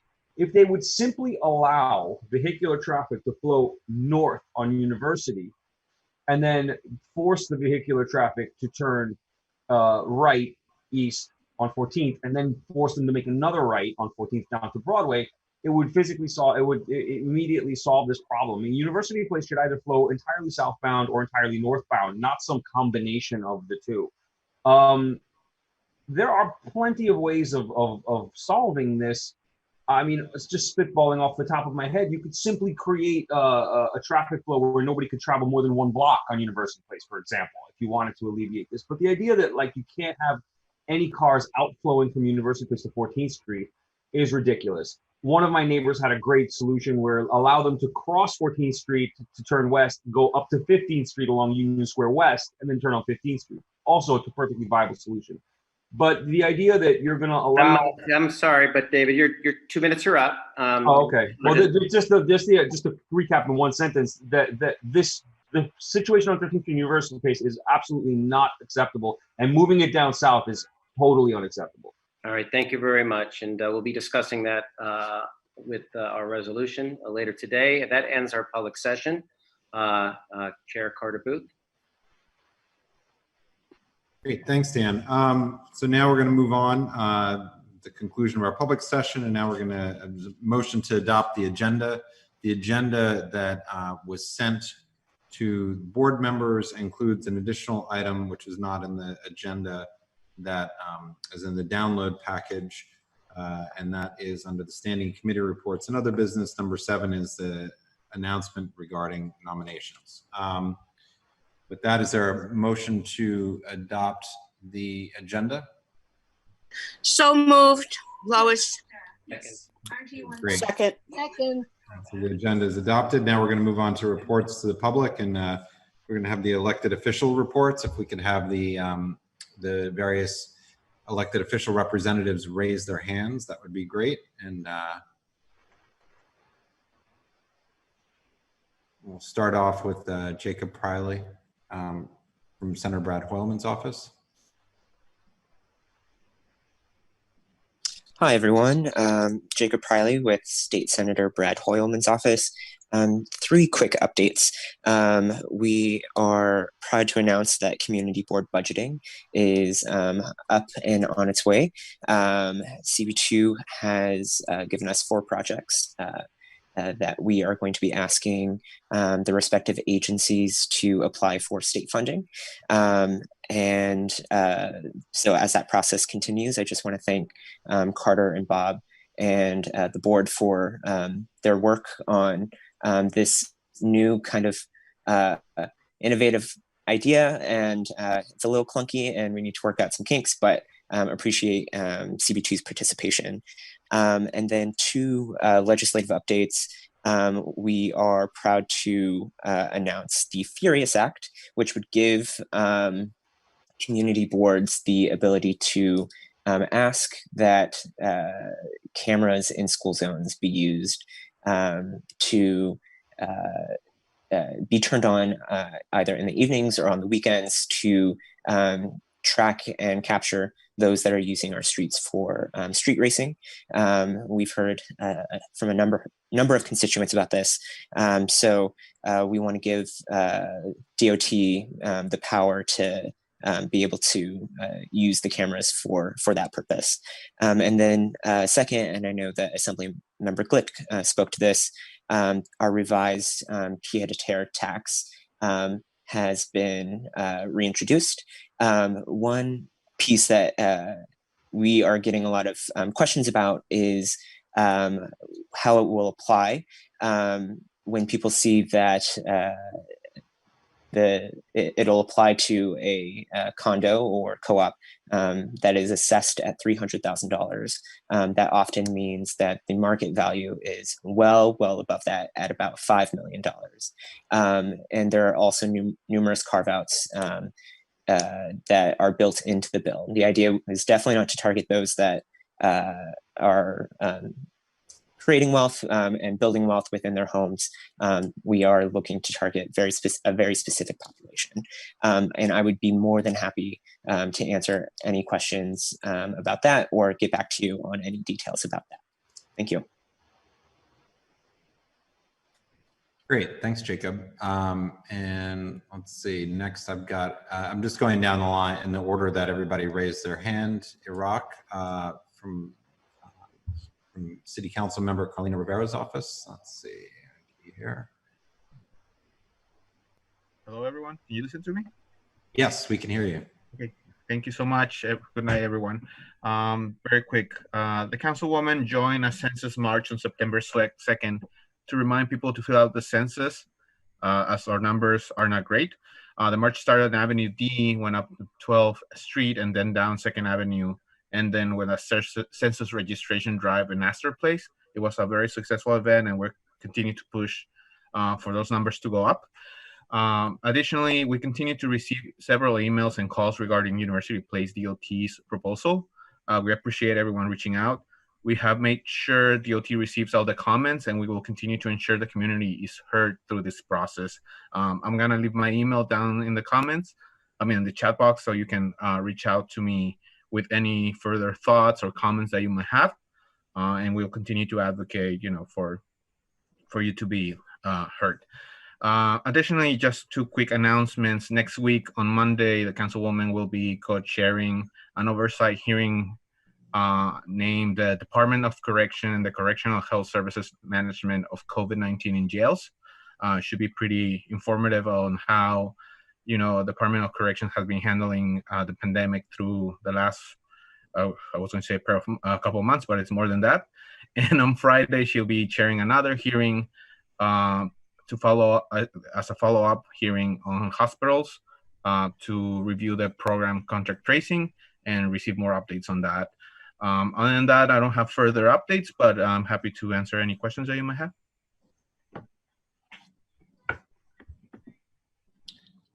I don't see any questions. Okay, thank you so much. All right, thank you. And next up is, second here. We have Shivani from Assembly Member Yuleen News Office. Hi, everyone. Can you hear me? Yes, we can. Okay, amazing. I will keep it quick. First, the Assembly Member hosted a education webinar last night with a principal and school nurse from elementary school in Taiwan to discuss their success in bringing back in-person schooling in their country, tips, how to keep us safe. Obviously, education is a big topic, and this webinar happened last night, so it was before today, before knowing that things were pushed off even more. But education is definitely one of Assemblymember News' focuses right now because it's so prevalent and urgent. And then she also speaking of education, but a little bit different, she attended a roundtable for CUNY, a new deal for CUNY about the need for immediate CUNY funding. There were funding cuts during the budget, and it's really important that our city and our community has that resource. It's very important. So she will continue to fight for that and speak up about that. Senator Kavanaugh got into it, so I don't need to get into it as much about the small business relief legislation, but that is something that they as a group are very focused on right now, and helping the small business community. And then earlier in the month, the Assembly member also spoke at a press conference to call for emergency legislative session. There's a lot of great legislation on the table, but none of it can be passed until they go back to session. So that's also something she's focusing on. And then finally, as per usual, we are still doing PPE drops. So if you know of anybody who needs anything, any organizations, anything like that, please feel free to contact our office and we can help you guys out with that. We have plenty to go around. And unless there's any questions, that's it for me. Great. Thanks, Shivani. And next up, we have Anthony Drummond from Councilmember Chin's office.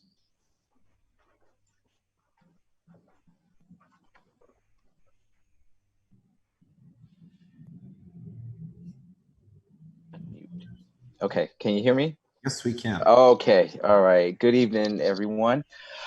Just a couple of quick announcements. Know there's been a lot of talk on the school reopening, so just want to share that with you that Councilmember Chin had sponsored Resolution 1410, which was also led by Councilmember Mark Traeger, who's the education chair, to only open school buildings that meet health and safety standards prescribed in the UFT checklist. This resolution actually passed yesterday. And our team is also working and pushing for better ventilation, advocating for open space applications, and also expediting with FDNY learning lab inspections and fighting for various to ensure equity in remote learning. And also, in addition, Councilmember Chin is renewing her demand to provide answers on building safety and ventilation, along with COVID testing, staffing, PPE, quality equipment, and technology accessibility in order for the entire school community to feel safe to return back. And last thing I wanted to cover in relation to seniors is that Councilmember Chin sent a letter on September 4th to Mayor de Blasio to engage with us on plans to reopen our senior centers and open them safely. This letter was signed by 25 city council members, which includes the speaker, Corey Johnson, and the chair of the health committee, Levine. And we asked for immediate and consistent guidance on the city's vision and stages for reopening with detailed information on timeline, funding, and community outreach. I also sent the email to Bob to share with the rest of the community board that copy of the letter. And our office was also proud to join Susanna Aaron and the CB2 Health Human Service Committee this week on the discussion of the Senior Center concept paper. So just wanted to acknowledge that. And the last thing, on Monday, September 21st at 10 a.m., Councilmember Chin is going to be holding an oversight hearing on the future of senior centers after COVID. And we encourage you to join and share your thoughts with the city and how to better support senior centers. That will be coming up on Monday, September 21st at 10 a.m. In addition, the City Council will also be hearing legislation that our office introduced, which is Intro 2030, to extend the $50,000 maximum threshold for scree injury until 2022. And those are my announcements. So any questions? Yeah. Great, thanks, Anthony. We've got one question from Susanna Aaron. All right. I just want to thank your office for participating on Tuesday night. That's all. All right. Thank you, Susanna. Great. Thanks, Anthony. All right. And next up, we have Luke Wolf from the Controller's Office, Controller Scott Stringer. Hey, everybody. So as so many speakers have mentioned, back to school is obviously top of mind for so many students and families, especially given the mayor delaying the timeline yet again today. So I'll focus my updates on some of the work that we've done to make reopening safer and more equitable for families this coming year. The first thing is I want to share the comptroller's resource guide with all of you. So every year we come up with a resource guide, really for students and families to help them navigate the upcoming school year. This year, really focused on some of the basic information around health, cleaning, and safety guidance, virtual learning, some mental and emotional wellness supports, and also for special education students, multilingual learners. So we hope that can be a resource to help them navigate the upcoming school year. Second, we sent a letter to the mayor and DOE, specifically focusing on the acute needs of the 100,000 students experiencing homelessness in our city. And we called on them to designate one interagency director for students in temporary housing, really focusing on that population of students who have their own acute needs, such as unreliable internet in city shelters, location and accessibility of learning bridge programs, and finding space for them for when their parents might be at work. Lastly, we know another big challenge has been transportation for students, especially given this year with MTA service cuts, school buses operating at limited capacity, and the need for more social distancing. So the comptroller proposed a first of its kind bike to school plan for students. And what the plan, if put into practice, would call on the city and philanthropic partners to come together and provide free bikes and city bikes to interested low-income students, so they have an alternative transportation method to get to school. We know that that has been a barrier this year, especially, like I said, with the many new challenges. As the most recent survey showed, 18% of students already walk or bike to school. We want to make sure that more students have access to that so they can get to school in a sustainable, safe, and healthy way this year. I'm happy to take any questions on what I mentioned or anything else our office is working on. No, I didn't know that. I'll come and get that. Great, thanks, Luke. I have a couple of questions. Susanna, did you still have your hand up or no? Okay, Lois? Yeah, it involves the bike racks at the schools, because many kids chain them with locks to the fences. So I was wondering how you're going to install bike racks, or are they going to be the city bike racks that will be installed near the school or on the school premises? So in theory, this plan has not been adopted or taken up by the city. It's just our proposal at this point, which we would love for them to take up. The plan calls for expanded bike infrastructure at the school facility itself.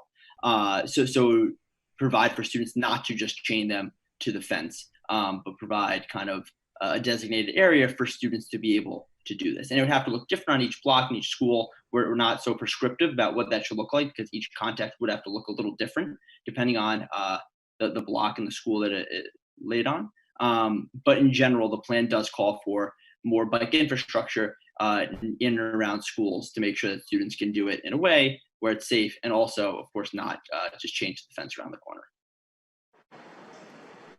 Great, thank you. And next we have Patrice Comerford from Speaker Johnson's office.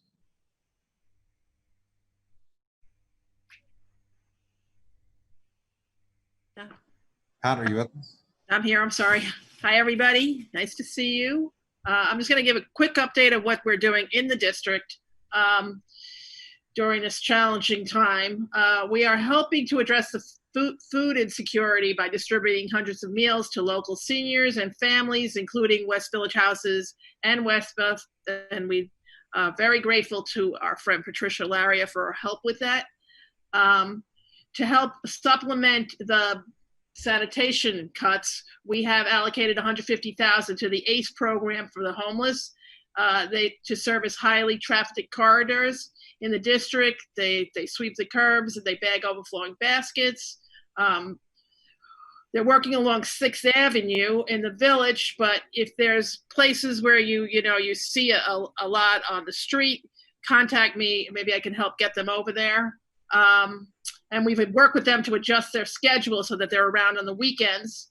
And last weekend we held our second cleanup day, and we were joined by Jane, Charles, Grove, Bedford Downing Street Block Association.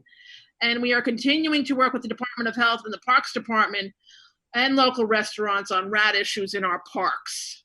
We were also working with block associations, another thing that you should contact me about if you're seeing rats. And we are continuing to offer our housing clinic virtually. So we do that on the second Tuesday of every month. And if there's anybody that you know that needs to speak to a housing attorney, we can get one connected. We do it by the telephone. And that's it. Any questions? Okay, thank you. I don't see any questions. We have two other speakers that we neglected to have speak during the public session. I'm going to call on them. The first is Rosalind Barber from the Public Theater.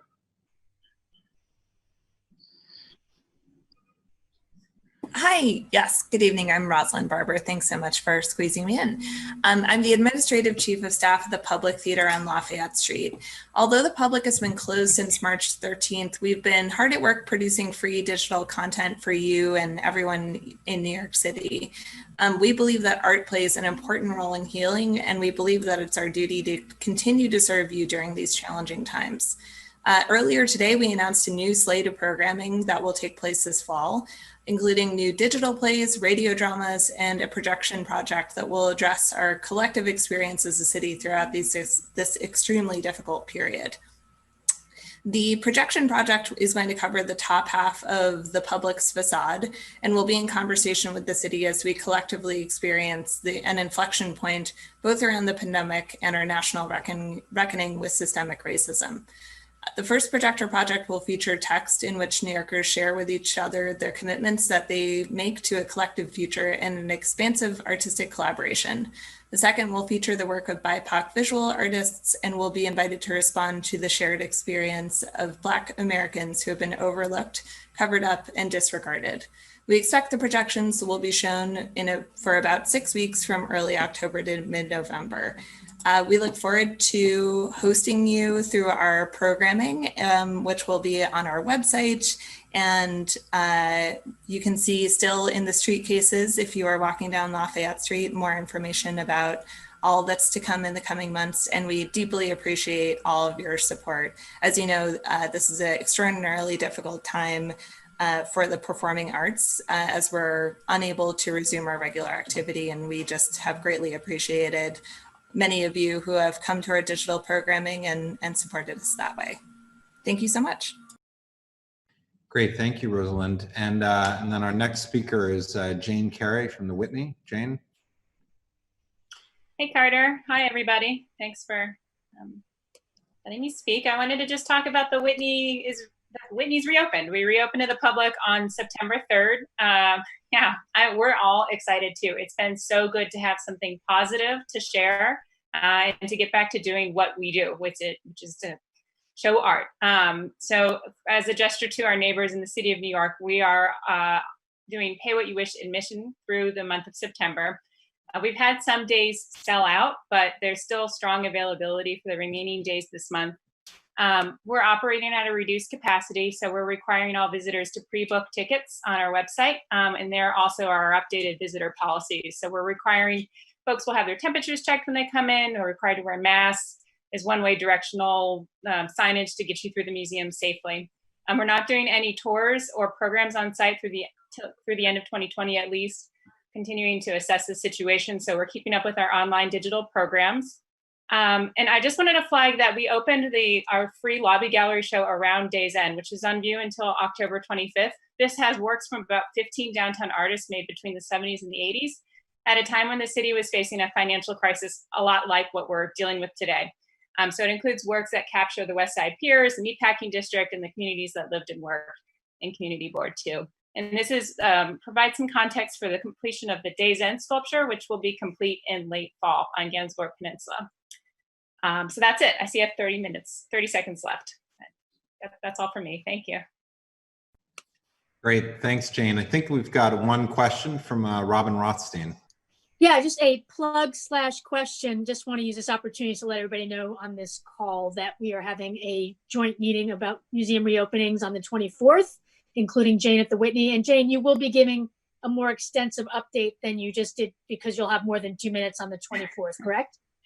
Yeah, we're planning for a 10-minute-ish presentation with our two chief operating officers who led our reopening planning. So we're looking forward to that meeting next Thursday. Great. Thank you. Thank you, Robin. Thank you, Valerie. Thanks, Jane. Always great having you guys here. All right, so now we're going to move on to the chair's report. The borough president had already given her report earlier. The first thing on my list was thanking the borough president for offering a new training module, which is for anti-bias training, which we had been asking for a number of months. So that should be available when, and we'll share the details with the board members when we have more information.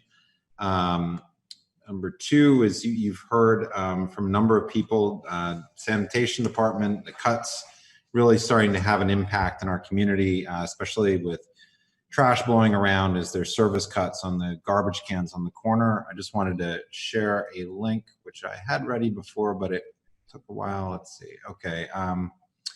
Share a link on the Adopt a Basket program, which we'd really like to encourage any groups or individuals, if they're interested in participating. Basically, you take responsibility for a garbage can on your, wherever it may be, and bagging the trash in it. And so as there are less pickups, this keeps the trash cans from overflowing. And we're also hoping to encourage any of the restaurants with built structures in the roadbed, if they can clean a little bit more judiciously around them. I'm sure most of them are, obviously, since they're having diners in there.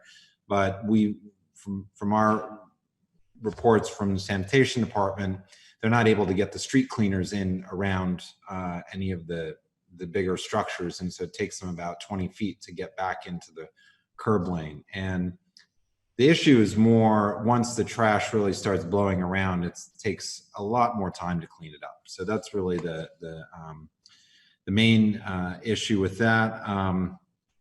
Was another thing, we'd had some discussion in the past about Revel scooters. They're going to be coming to us in October. If you see any issues, I have not personally seen the same issues that we were seeing earlier before Revel scooters were suspended in the city. But if you see any issues, if you could let Shirley and I know, they'll be at Traffic and Transportation next month. And I don't know if Bob had this in his report, but I noted it in my notes. Which we had I think one of the first movie shoots, outdoor movie shoots, which was on Jersey Street, which is a good signal, at least, that there's starting to be a little bit of activity in the community board. The census has been mentioned. It's nice to hear that St. Anthony's is where there might be early voting. It's a lot closer than some of the locations that were offered previously. I believe that Assemblymember Glick had brought that up. And then lastly, Bob had sent out information regarding the memorial service for Tom Connor, which is on September 23rd. And I'm sure Bob will share more information on that during his report. So that's the chair's report. Bob?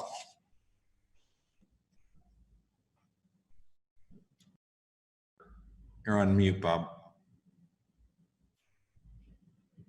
Sorry.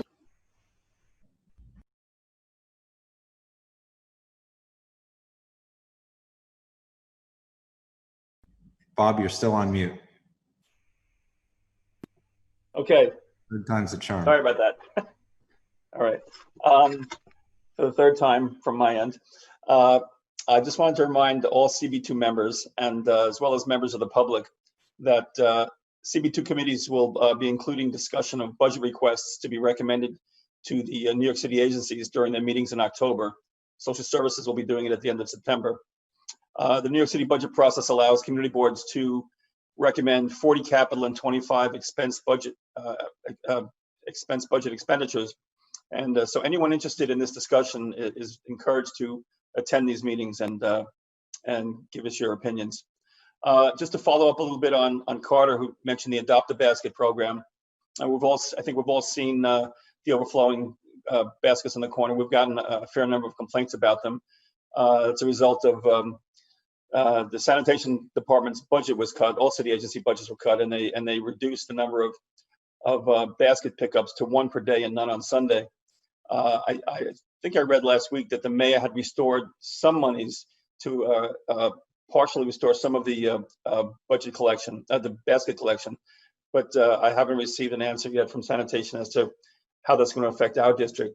What I did want to add to what Carter said was I got a call from the Hudson Square bid yesterday, and they are going to start reassigning some of their staff to sweep sidewalks and curb lanes and to empty baskets, primarily along Hudson and Varick Street between Canal and Clarkson Streets. Unlike other bids, many of you may know this already, the Hudson Square bid, sanitation has never been a part of their mandate, unlike other bids. So they're going to be trying to help out in that way. Third, libraries in our district. Just want to remind folks that the Hudson Park and the Mulberry Street libraries are now open for grab and go services, in which you can order a book online or reserve it on the phone and swing by to pick it up. And also Carter mentioned the virtual memorial service for Tom Connor that has been organized and scheduled by Greenwich House. I did send an email about it earlier today. We're going to post the information about it on the website and on Facebook. And as Carter said, it's next Wednesday. It's September 23rd at 7 p.m. And that's it, Carter. That's all I got. Thanks, Bob. Robin, I see you had your hand up. Was that from earlier? I take it that's a yes. Okay. Yeah, I'm done. Thanks. Okay, thanks. Lois, did you have something you wanted to raise? Maybe you have the answer, or maybe someone else has the answer, Bob. But when the indoor dining starts, like on September 30th, will the patio platforms, outdoor dining, disappear, or will they be removed like October 31st? Do you know what the options are or what the rule will be? Yeah, Lois, that's a great question, and I skipped over that in my report actually because so many things have been covered. So the open indoor dining begins on September 3rd. It's 25% for restaurants, which is great news. So when that reopens, all the other dining options remain. At this point, it's through Halloween.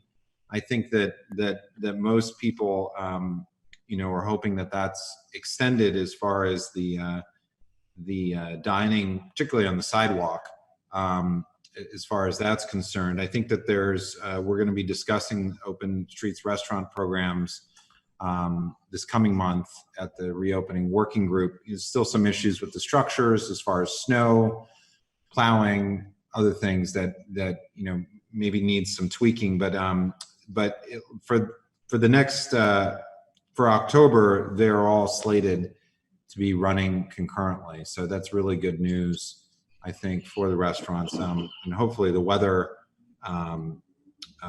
is accommodating to that, particularly on the weekends. And just as another note, we currently have 17 streets that are designated for open restaurants, and a large number of them were just extended to other days of the week. Not all of them are 7 days a week. Some are 6 days a week, different time periods depending on different streets. But that information, I can put that up. I'll put a link up to that as well in a few minutes.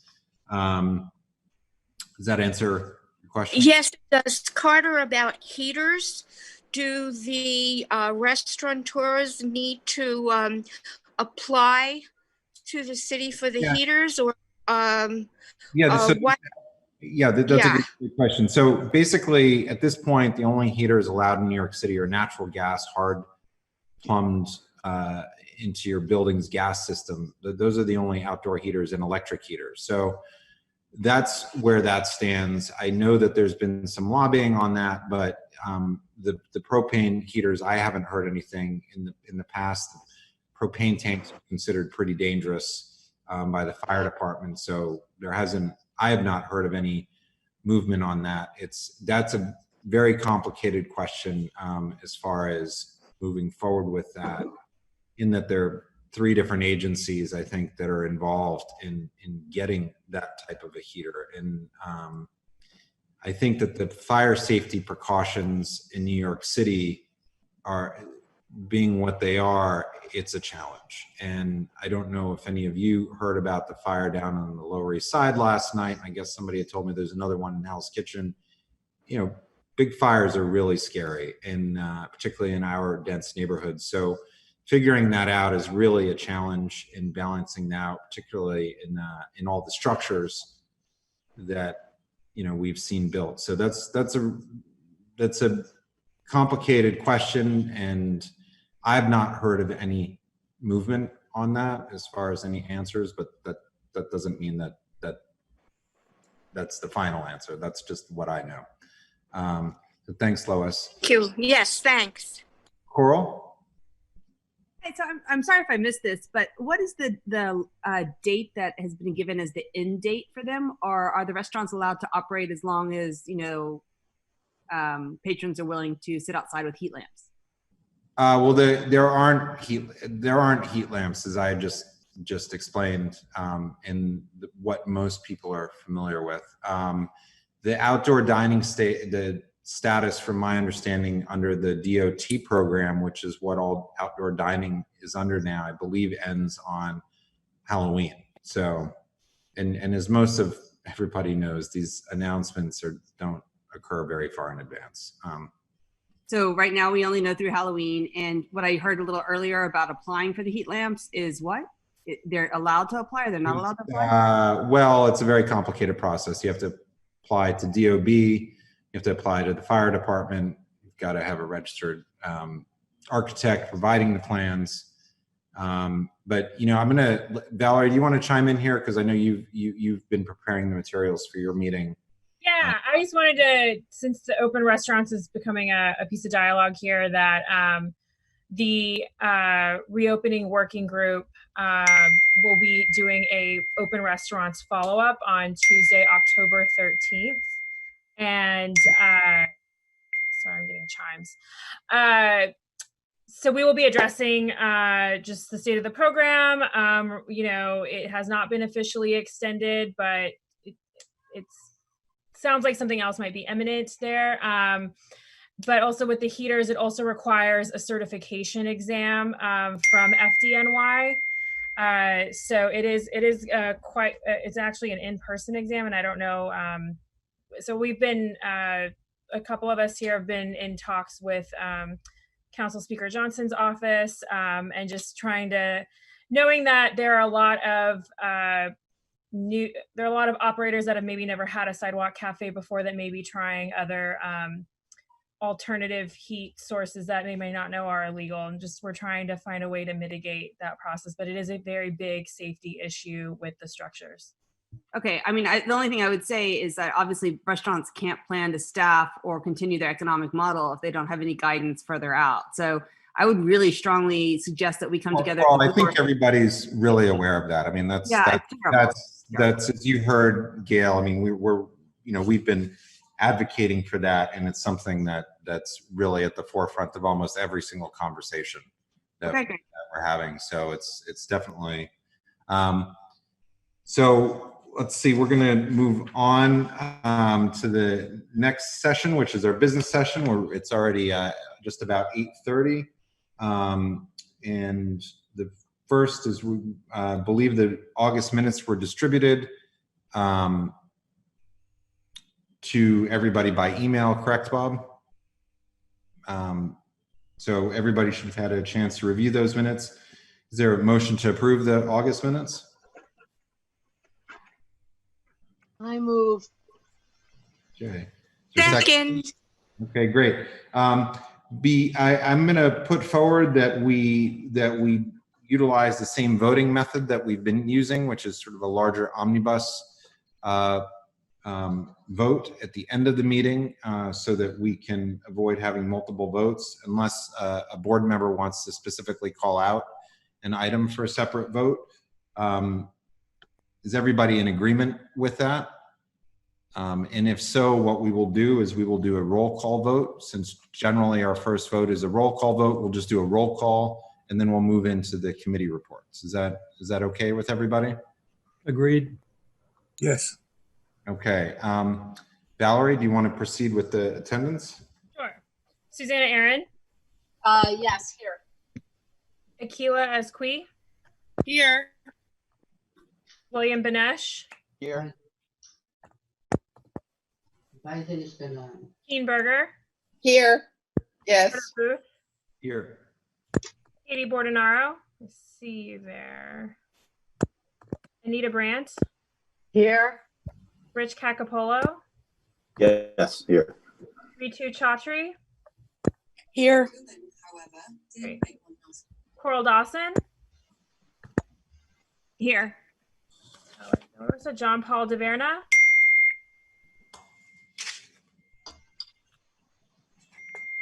Doris Diether, I believe, is here. Bob Ely. Here. Mark Fitzgerald. Here. Cormac Flynn. Here. Great.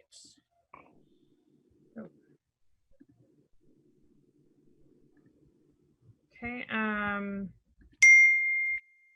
Joe Gallagher. Here. Susan Gammy. Here. David Gruber. Here.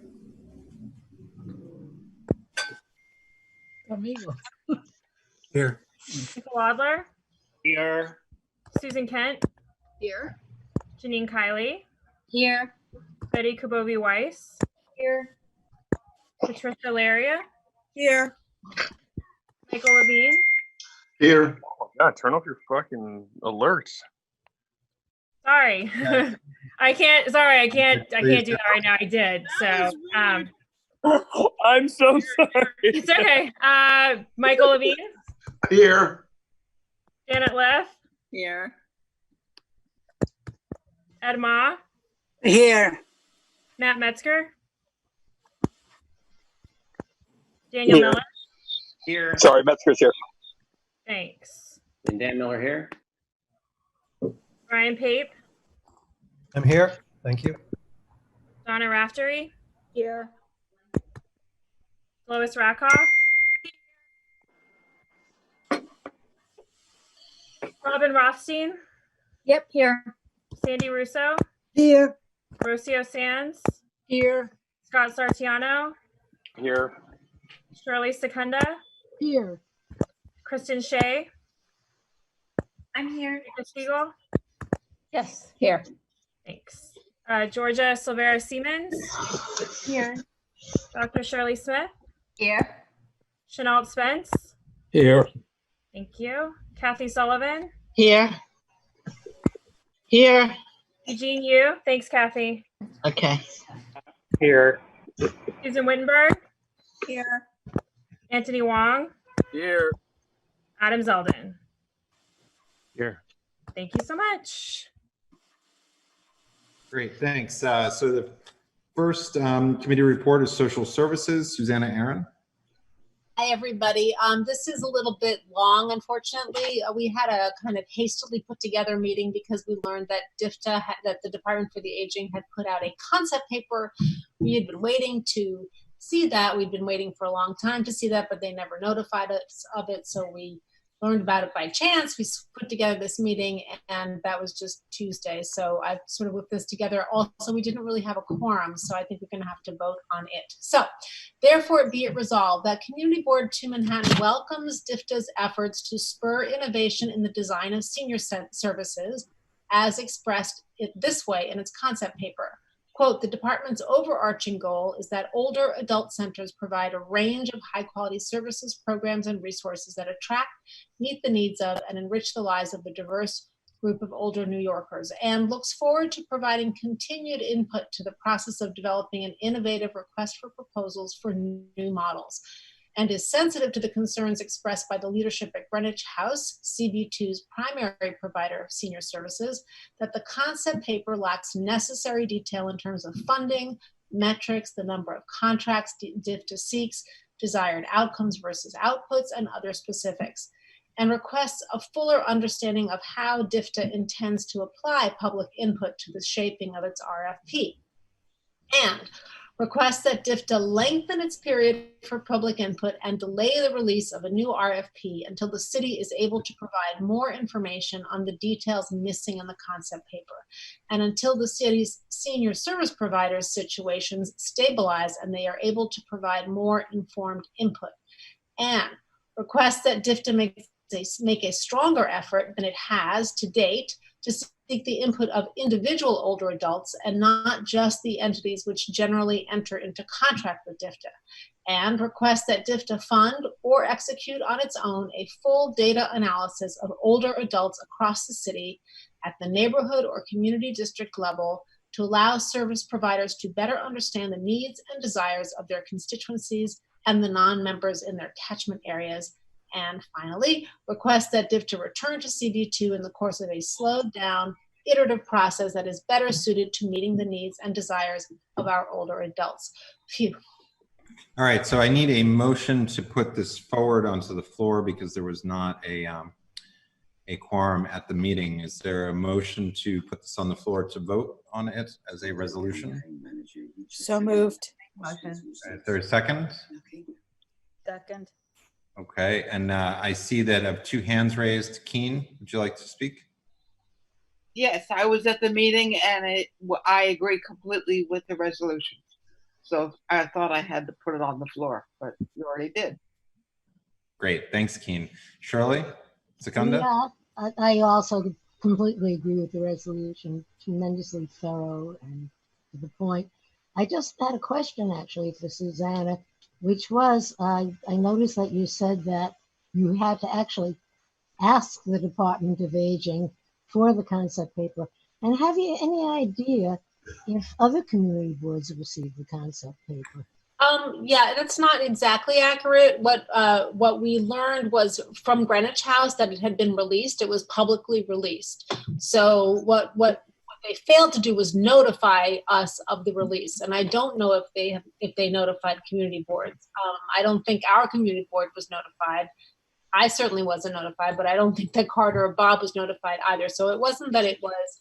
I mean, it's public. Anyone can go and take a look at it. It wasn't given to us, but yeah, I was annoyed by that. Okay, the reason that I'm asking is because I thought the points you made were so great that it would be great to have other community boards also send in their own resolutions with support of this.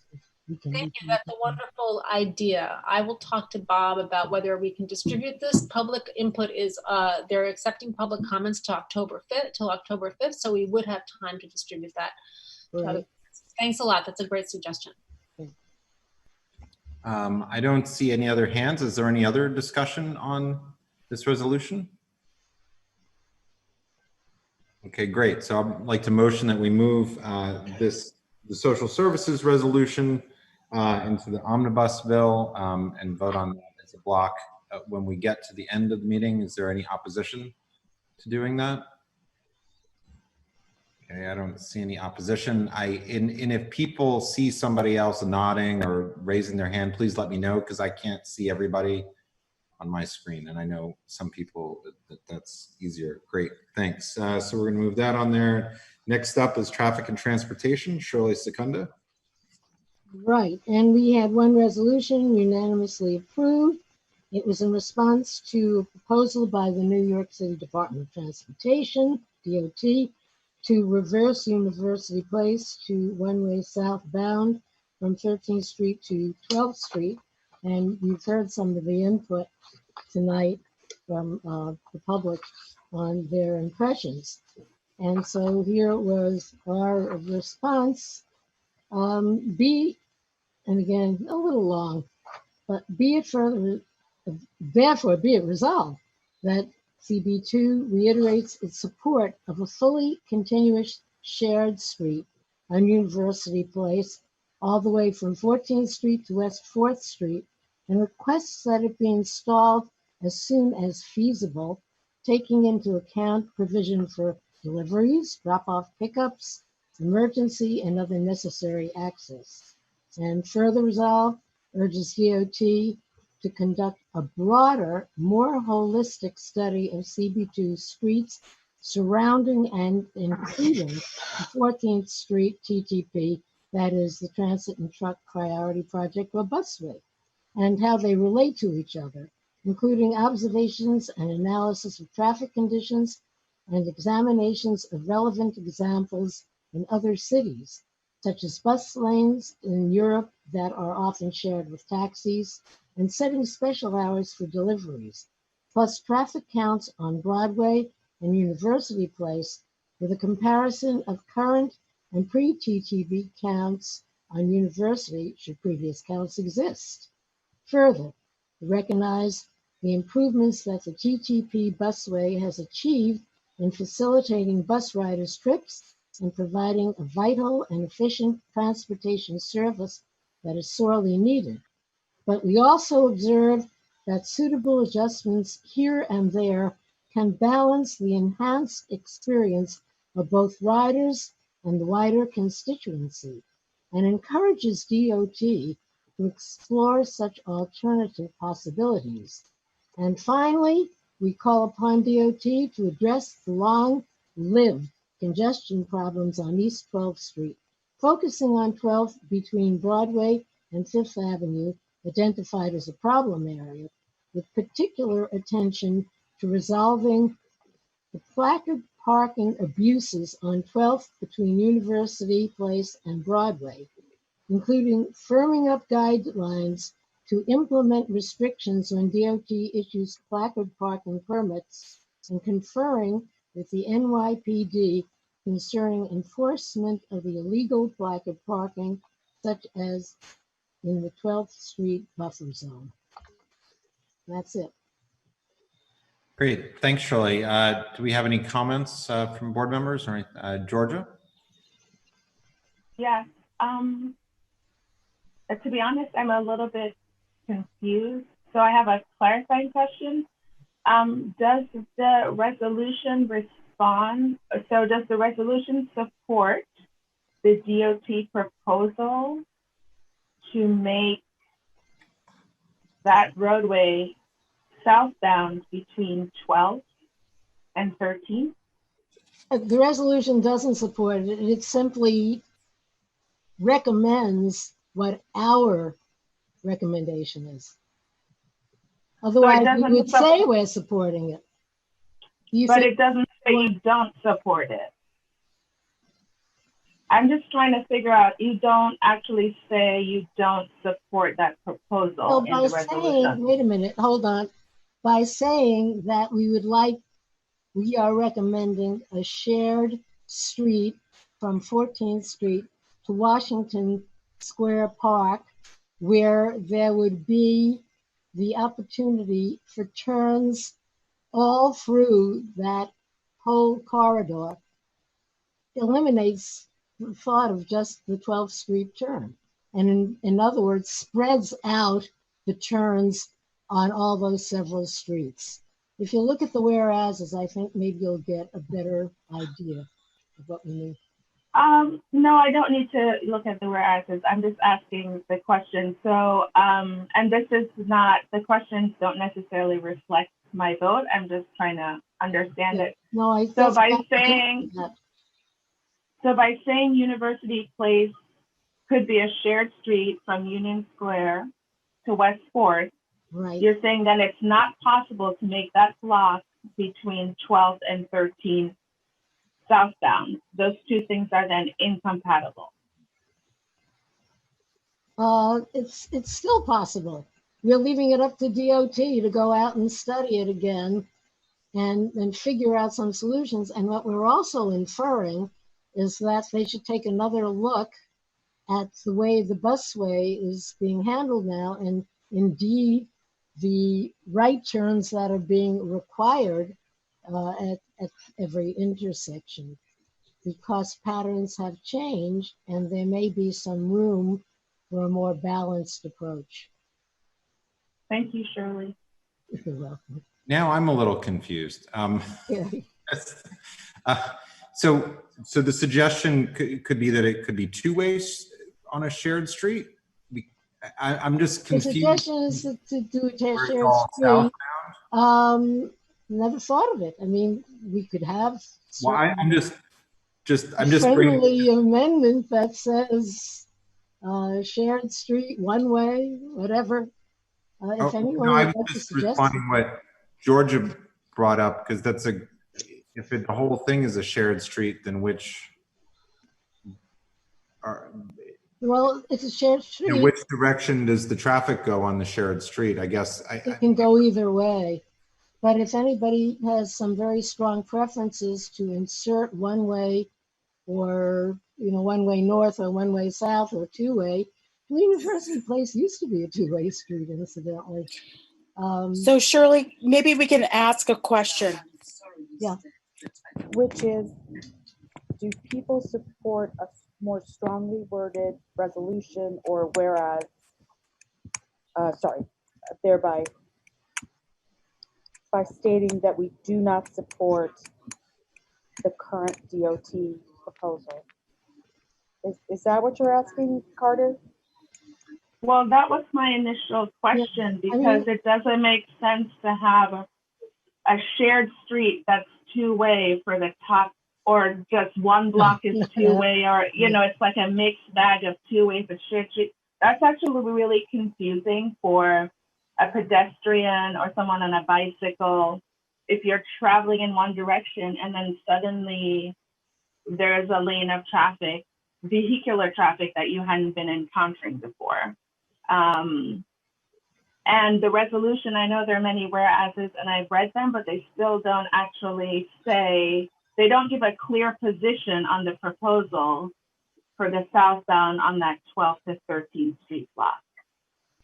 I've got a couple other. Actually, we did. We said further study is needed. That's what we really are saying here.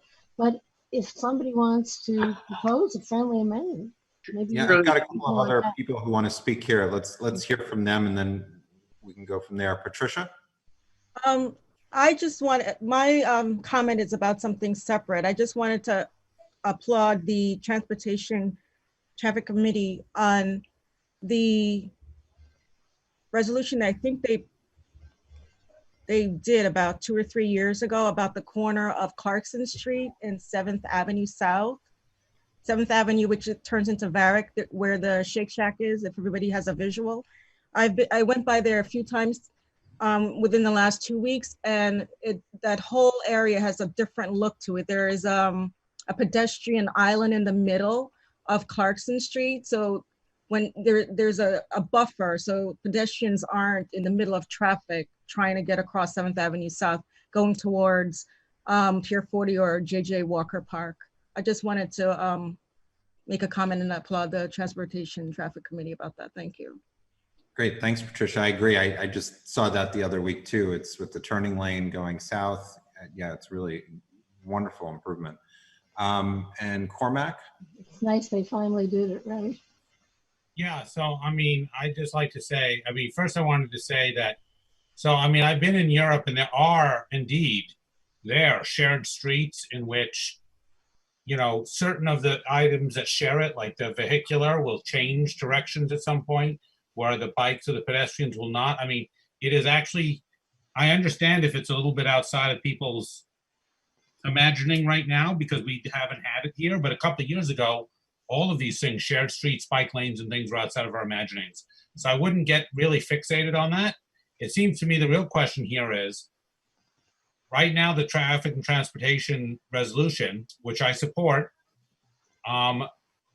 suggests that the DOT study ways to relieve the congestion issue on 12th, but it does not prescribe to them that what they have to do is change that direction on that part of university, which is what I know some member of the public who was saying before was insisting that they wanted to see. I personally, maybe that's what the board wants. I personally,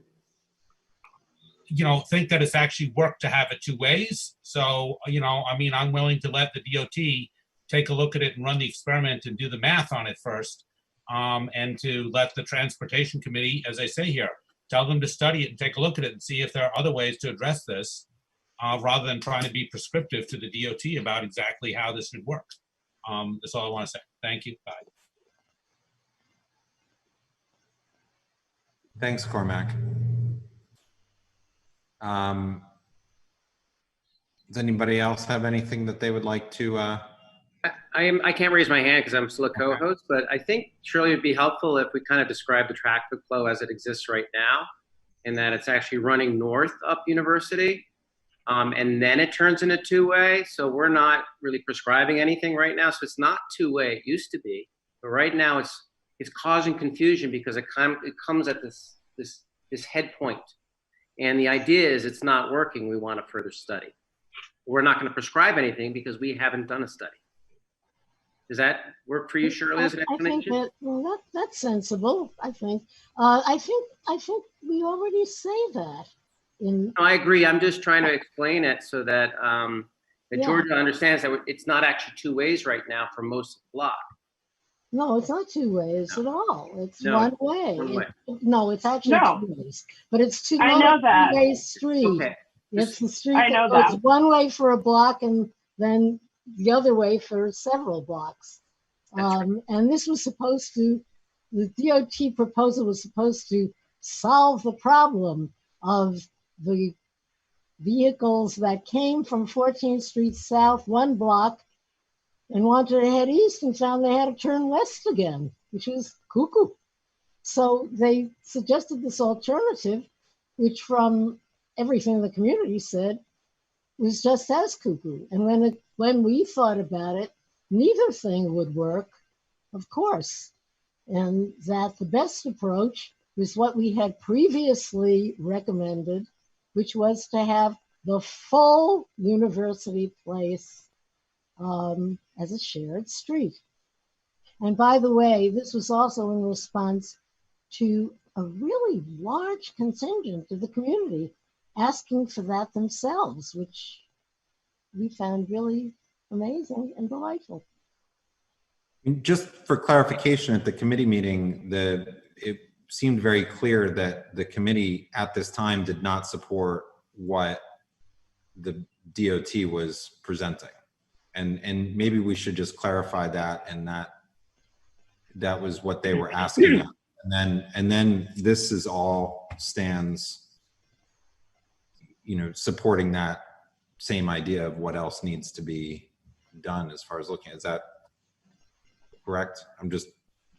Well, one of the main focus points of DOT at the meeting was that Fifth Avenue was causing the congestion on 13th Street because there wasn't enough room to pass to take a left turn on Fifth. And they created more space at the intersection of Fifth and 13th.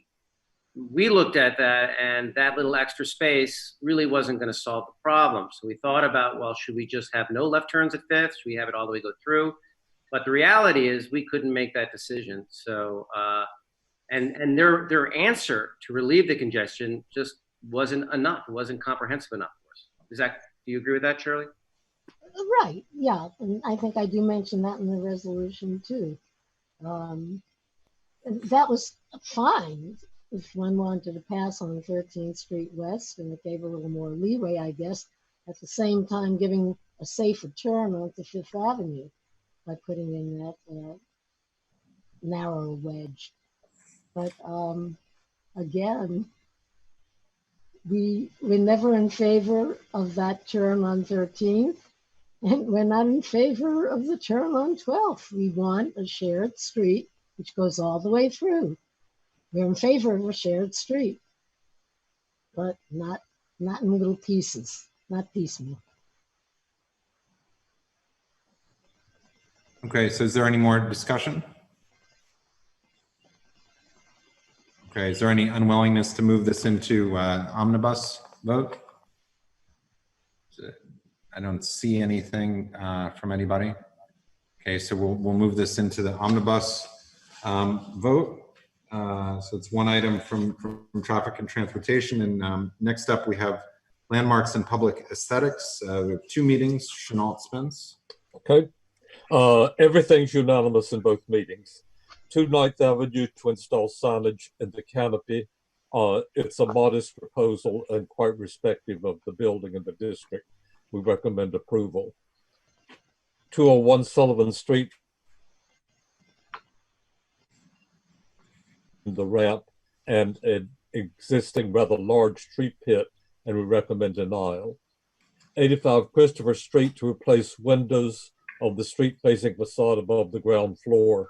It was a really good design and went back historically for the windows, except they were rendered in aluminum-clad wood, and we asked for wood and therefore denied it. Grand Street was postponed until the next meeting. We'll come to it.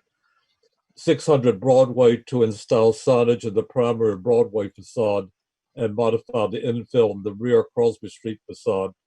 It's a large chain store. We were fearful of what might happen. It's quite modest, except that the logo sign was internally illuminated, and we approved it without the illumination. On Crosby Street was a new and carefully designed delivery entrance because the building is divided into the big store and the upstairs is whatever tenants are there, and we recommended approval. 7276 West 11th Street is the cemetery we heard about earlier, and it was extremely thoughtful design, including a new section with a fencing to replace the wall that curves out a bit into the sidewalk to accommodate an old tree that was in peril because of its roots under the wall. 770 Broadway, a master plan for store infill and signage, and we recommended it in that it's patterned after, this is the Wanamaker building, and we had a section that had been approved, and they essentially copied that approved section. And the one revision we asked was that the louvers have a grill over them of historic design, so it's not just plain old louvers. Shall I go on, Carter, and do the other?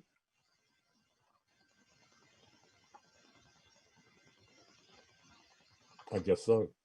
Yeah. Sorry, I was on. Okay. It was split up simply because the 72 Grand Street was an enormous proposal for a new building. I will really summarize it briefly. There was a quite ornamented building originally on the corner that gave onto Grand Street as its primary entrance, which was typical, and turned the corner rather plain on the side, so it was clear where the front was. The top 4 stories burnt, and we were left with a sort of truncated, beautiful facade. In the meantime, the building next door had to be taken down because it wasn't properly supported. And then there was a permission to demolition for the remaining portion of the building, with the provision that the ironwork be preserved and retained.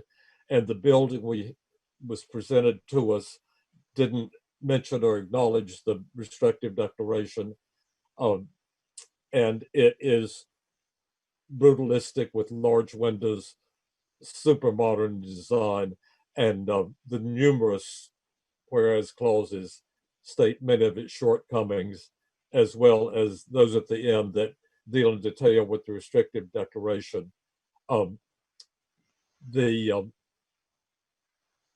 It's a denial for the application, and that the landmarks determine the status of the restrictive declaration, which is to the same owner that it was at the time of the demolition, and that it be, if they are preserved and can be located, that be incorporated, presumably in the original way, into the new building, and if not, that it be more respectful of the original design in a number of details, such as turning the corner, of a logical separation of the sections of the Grand Street facade, and that Grand Street be treated as a principal facade, even though the entrance to the upper floors is on the side.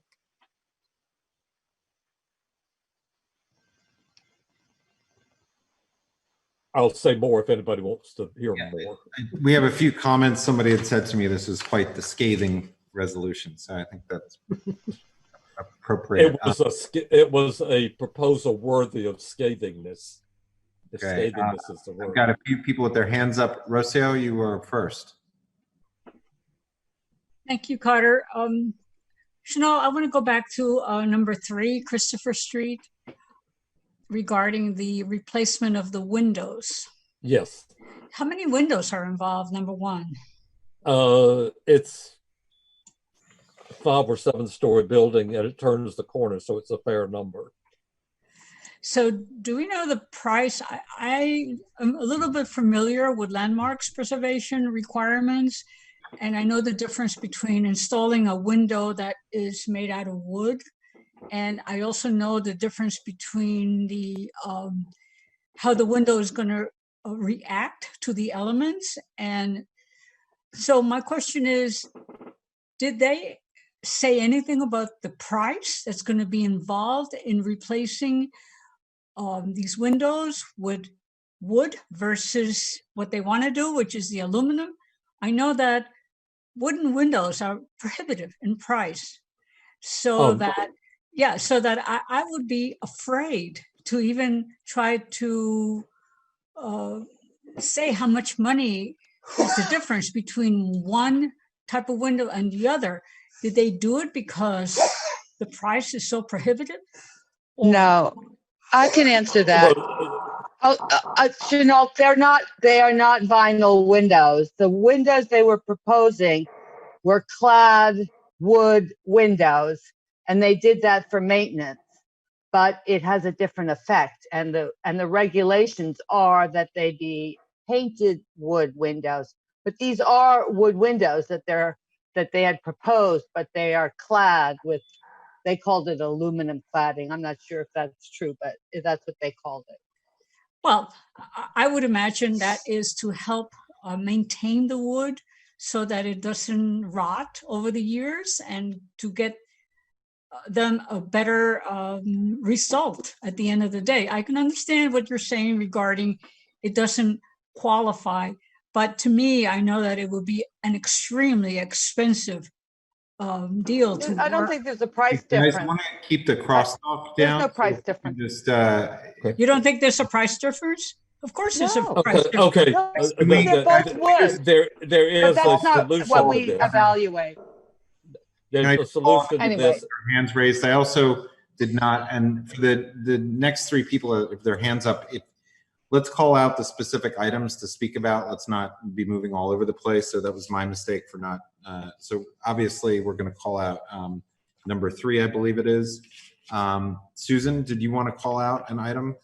It's just a housekeeping issue on the second reso, which did not, the meeting was not on August 2019, nor was it an MOU. So it's just simple housekeeping error, that's all. I see, okay. Valerie, do you note that? Yeah, I got it. Okay, great, thank you. And next is Susanna. Yeah, I wanted to call out items 2 and 3 on this. I mean, 3 you've already called out, so just item 2. I have a question about item 2. Okay, so you're calling out items 2 and 3, or just 2? 2 and 3, okay. Oh, I'm calling out items 2, and Rosia called out items 3, so. Got it, okay. Michael? Yes, I would like clarification on something in the Grand Street project. I don't recall the number. That's landmarks 2. Okay, is this a simple clarification, or is this a discussion that we need to? No, I think it's a simple clarification, which probably can be asked. Meaning, so if you want, I can ask it now or later. Yes. Could you just ask it now quickly? What did the restrictive declaration cover is my question, and who imposed the restrictive declaration? Was it landmarks or yeah, it was the Landmarks Commission, and it came about because they wanted to tear it down. They wouldn't have been able to tear it down without permission, and the permission included that, and it was essentially to store the elements and reuse them, which is not uncommon when for one or another reason a cast iron building needs to be taken down. For the good reason they can be kept They're big pieces that can be kept and can be reassembled, unlike terracotta or something that one couldn't so easily. Okay, thank you for the clarification. Thanks, Michael. Okay, so let's go back to item number 2, which is 201 Sullivan Street, and that's an installation of a handicap ramp. Susanna? Yes, so my question about this, there's a history of stores being harassed by lawsuits that because they're not ADA accessible.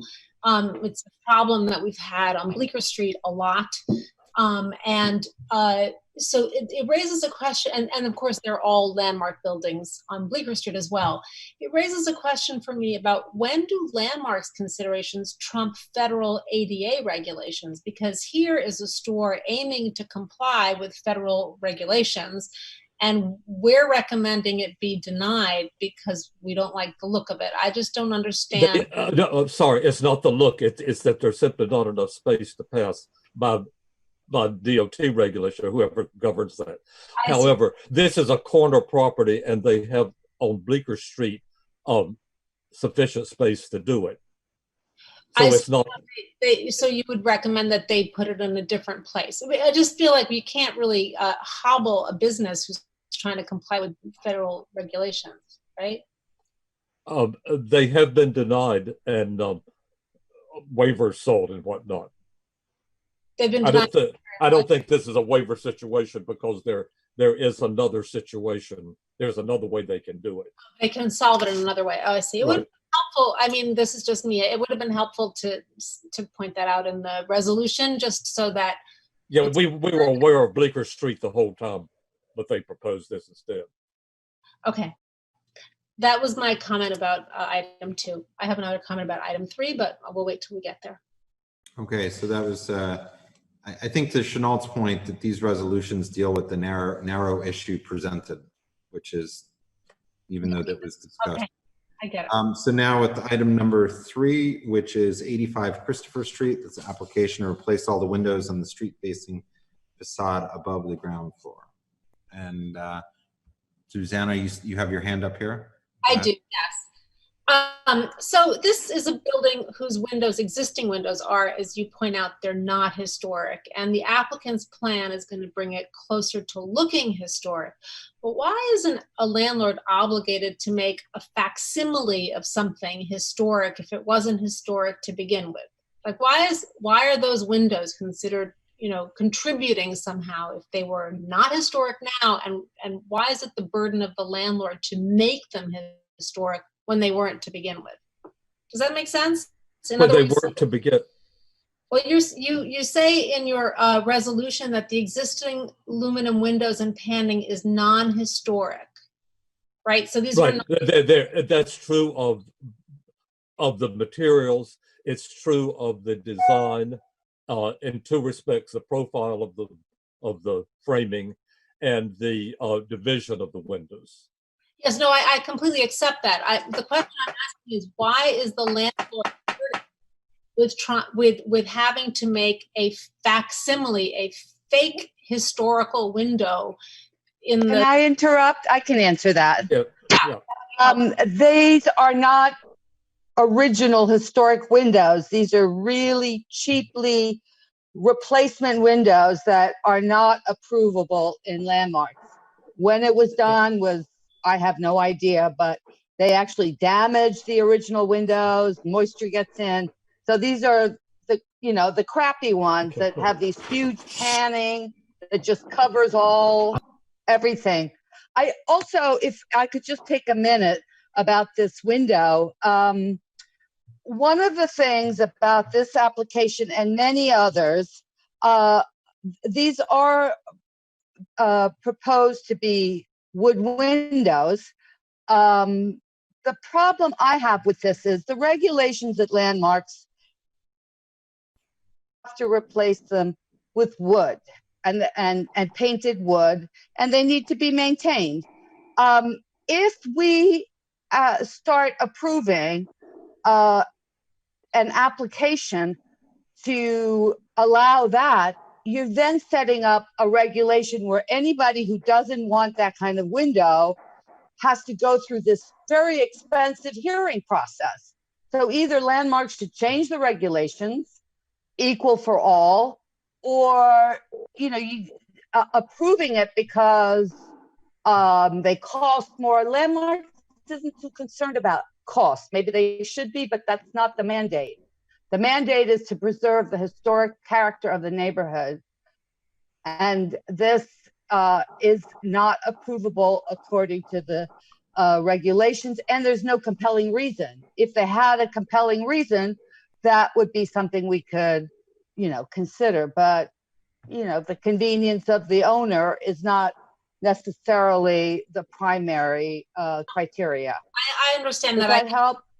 Yeah, it does help actually, and I for the most part I accept that. I just it seems unfair to ask a landlord who has windows that are not historic, like they don't contribute to the street, they're not preserving Well, they're not original. They're replacement windows. And once you're a historic district, you have to go back to something historic. You can't continue. It's like all regulations are like that. It's not once you have something nasty, you can't just keep replacing the nastiness. Okay, I accept it. Thanks. Okay. Great, thanks. Rocio, you now want to speak on this as well. Go ahead. No, at the end of the day, I would imagine that it's probably cost prohibitive because those wood windows are very expensive and it's very expensive to maintain.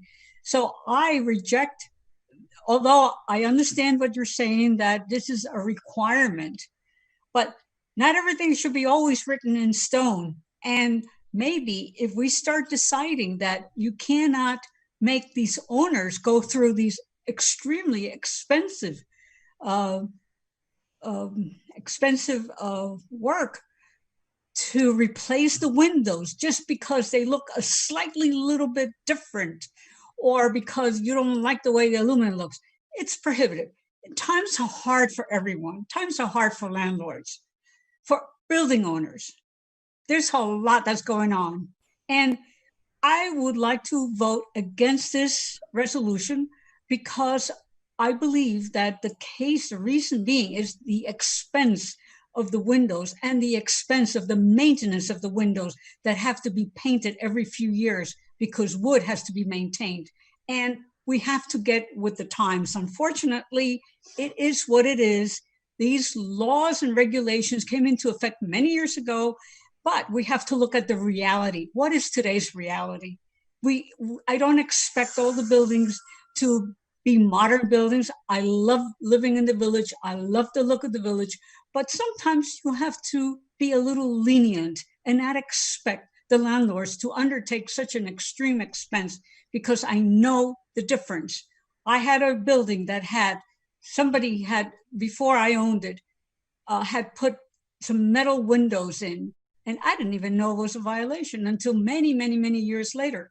And it took me about 3 years, maybe 2.5 years, to be able to fix that violation.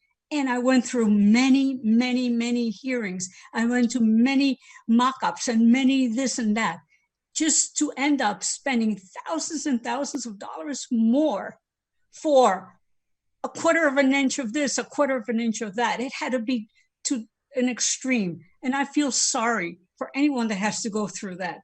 Therefore, I think that we should try to sometimes be a little more lenient, and maybe landmarks will realize that they have to do that. So I will vote against this resolution for that reason, because it's cost prohibitive.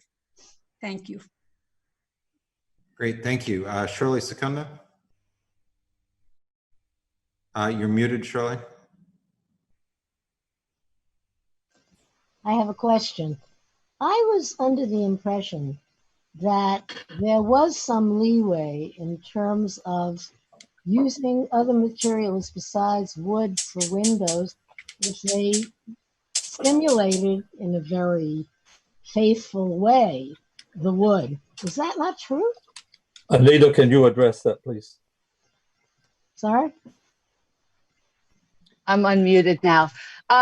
it can on the back of buildings. It can in some commercial districts, but in the West Village, you know, that's part of what makes up the historic district, that character of what it was originally. It looks different.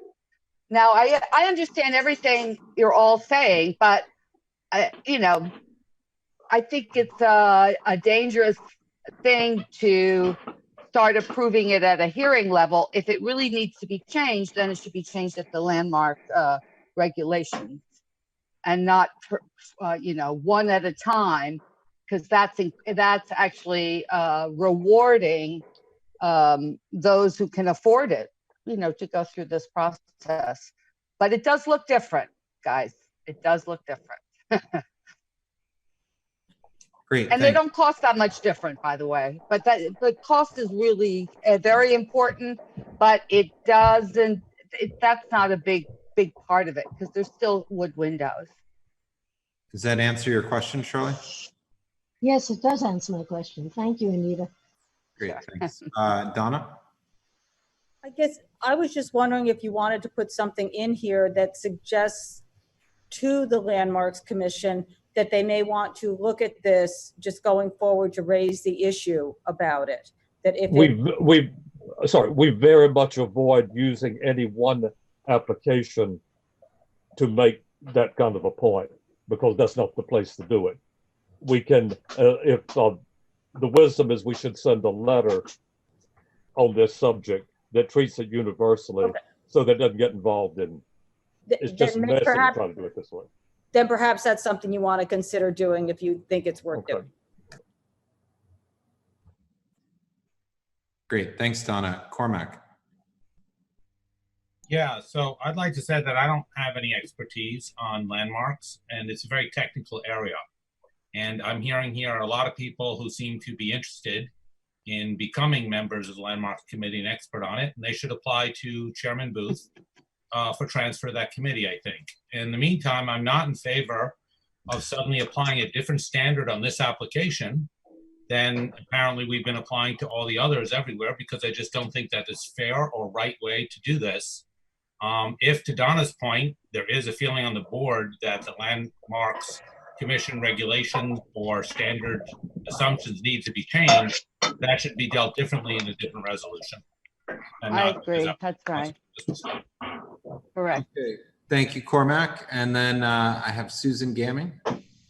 Hi, I just want to point out a couple of things. One is that the applicant himself did not actually discuss financial hardship as a reason to favor the proposed windows. And I understand everybody's empathy towards the property owner, but I do want to point out that this was not a point that the applicant himself made. He did make the point that the maintenance was easier, but did not make the point of the expense of the windows themselves being easier. So we mustn't presume something that was never stated. Secondly, I really want to say that the pragmatic concerns of the property owner are not actually a matter upon which we can opine in a way that impacts our decisions, and that our decisions are based on the law as it exists.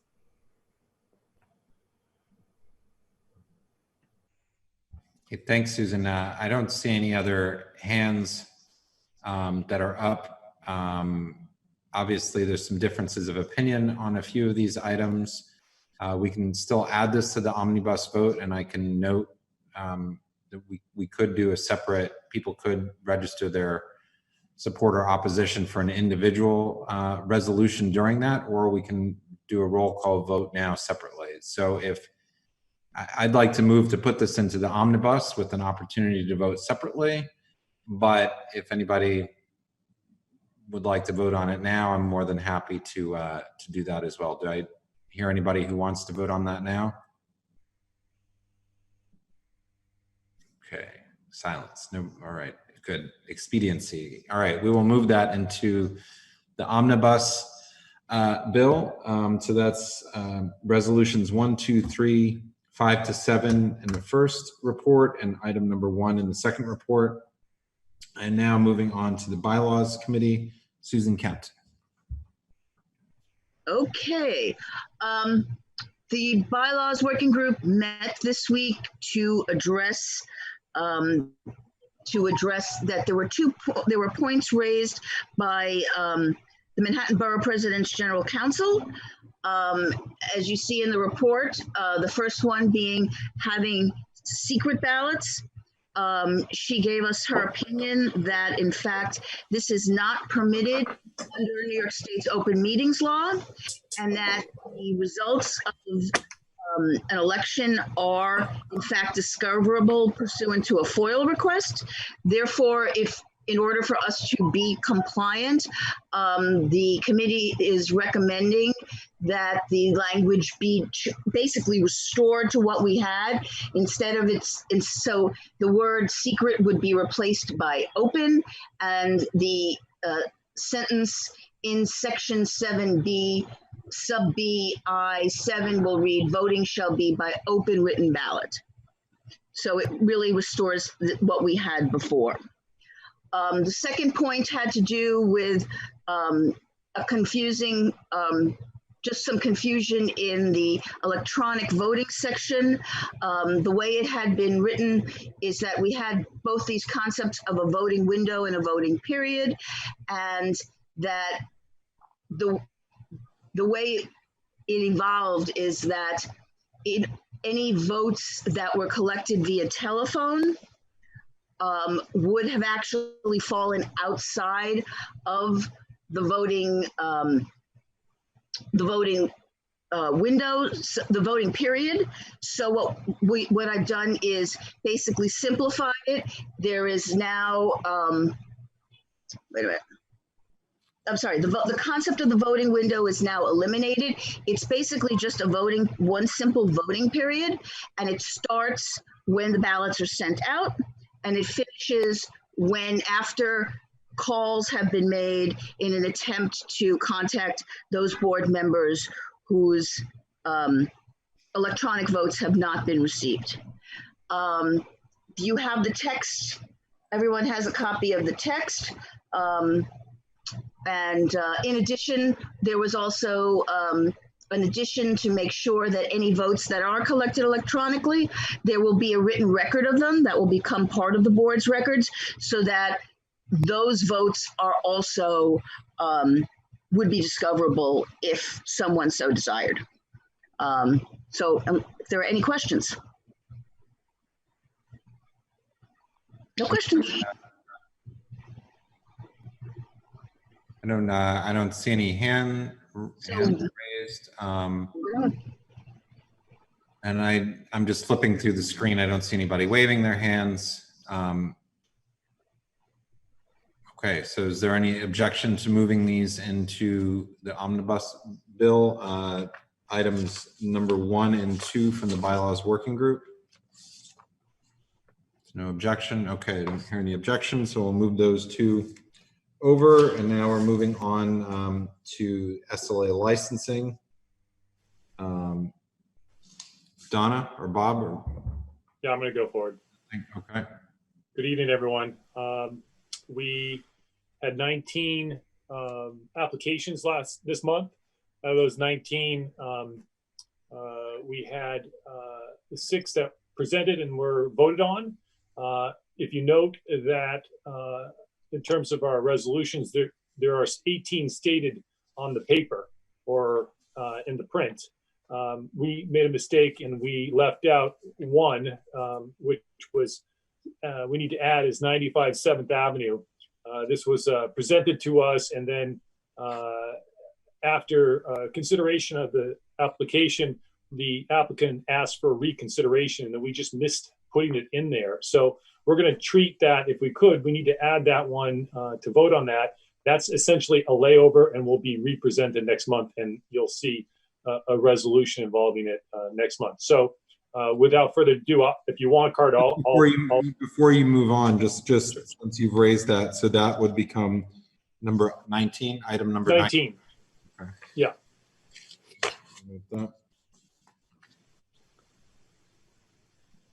Okay, you can go ahead.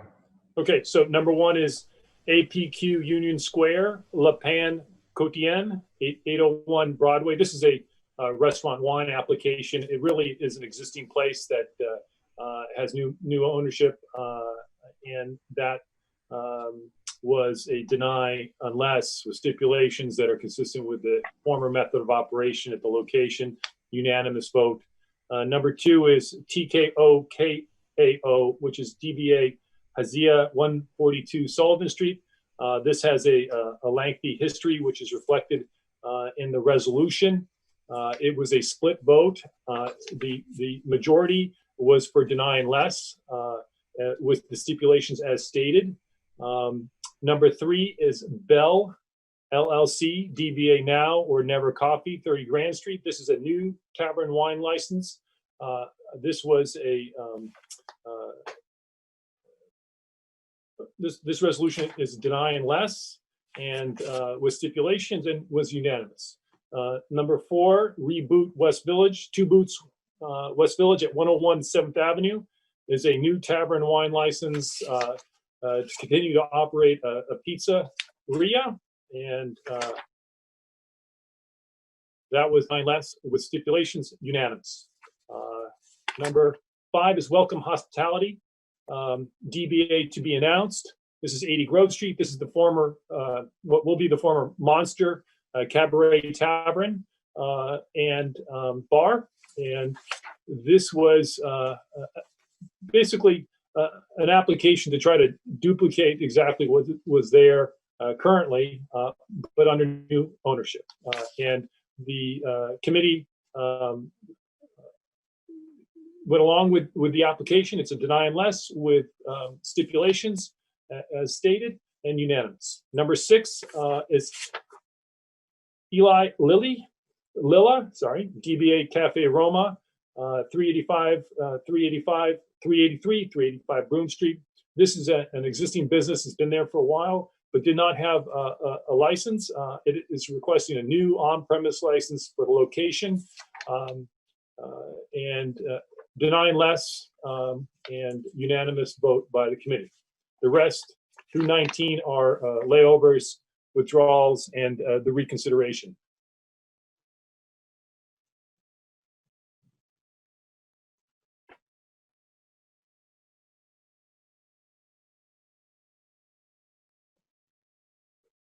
That's it.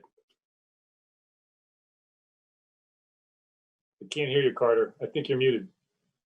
I said, there you go. There's silence. I hope I get the same answer. I was wondering if anybody wanted to call out any items to discuss. Okay, we still have the same silence. That's good. Oh, we've got one. Shirley, go ahead. Oh no, sorry, 2. I see 2 people. I didn't know it wasn't at the top of the screen. Shirley, you're muted, Shirley. I never learned. But anyhow, it's just on item 5, the resolution number 5, Welcome Hospitality. And it's the 5th whereas, just simply, I think you eliminated something. It talks about the hours of operation being Monday to Thursday from 11 a.m. to 4 a.m. And then it says Sunday through Saturday. And all those, I would assume those are other hours. Yeah, right? well, I appreciate that, Shirley. That some Monday through Thursday is a typo. It's 11 a.m. to 4 a.m. Sunday through Saturday. Oh, okay. So I appreciate that. We did not catch that, and I'll make sure that that's corrected. Okay. Thank you.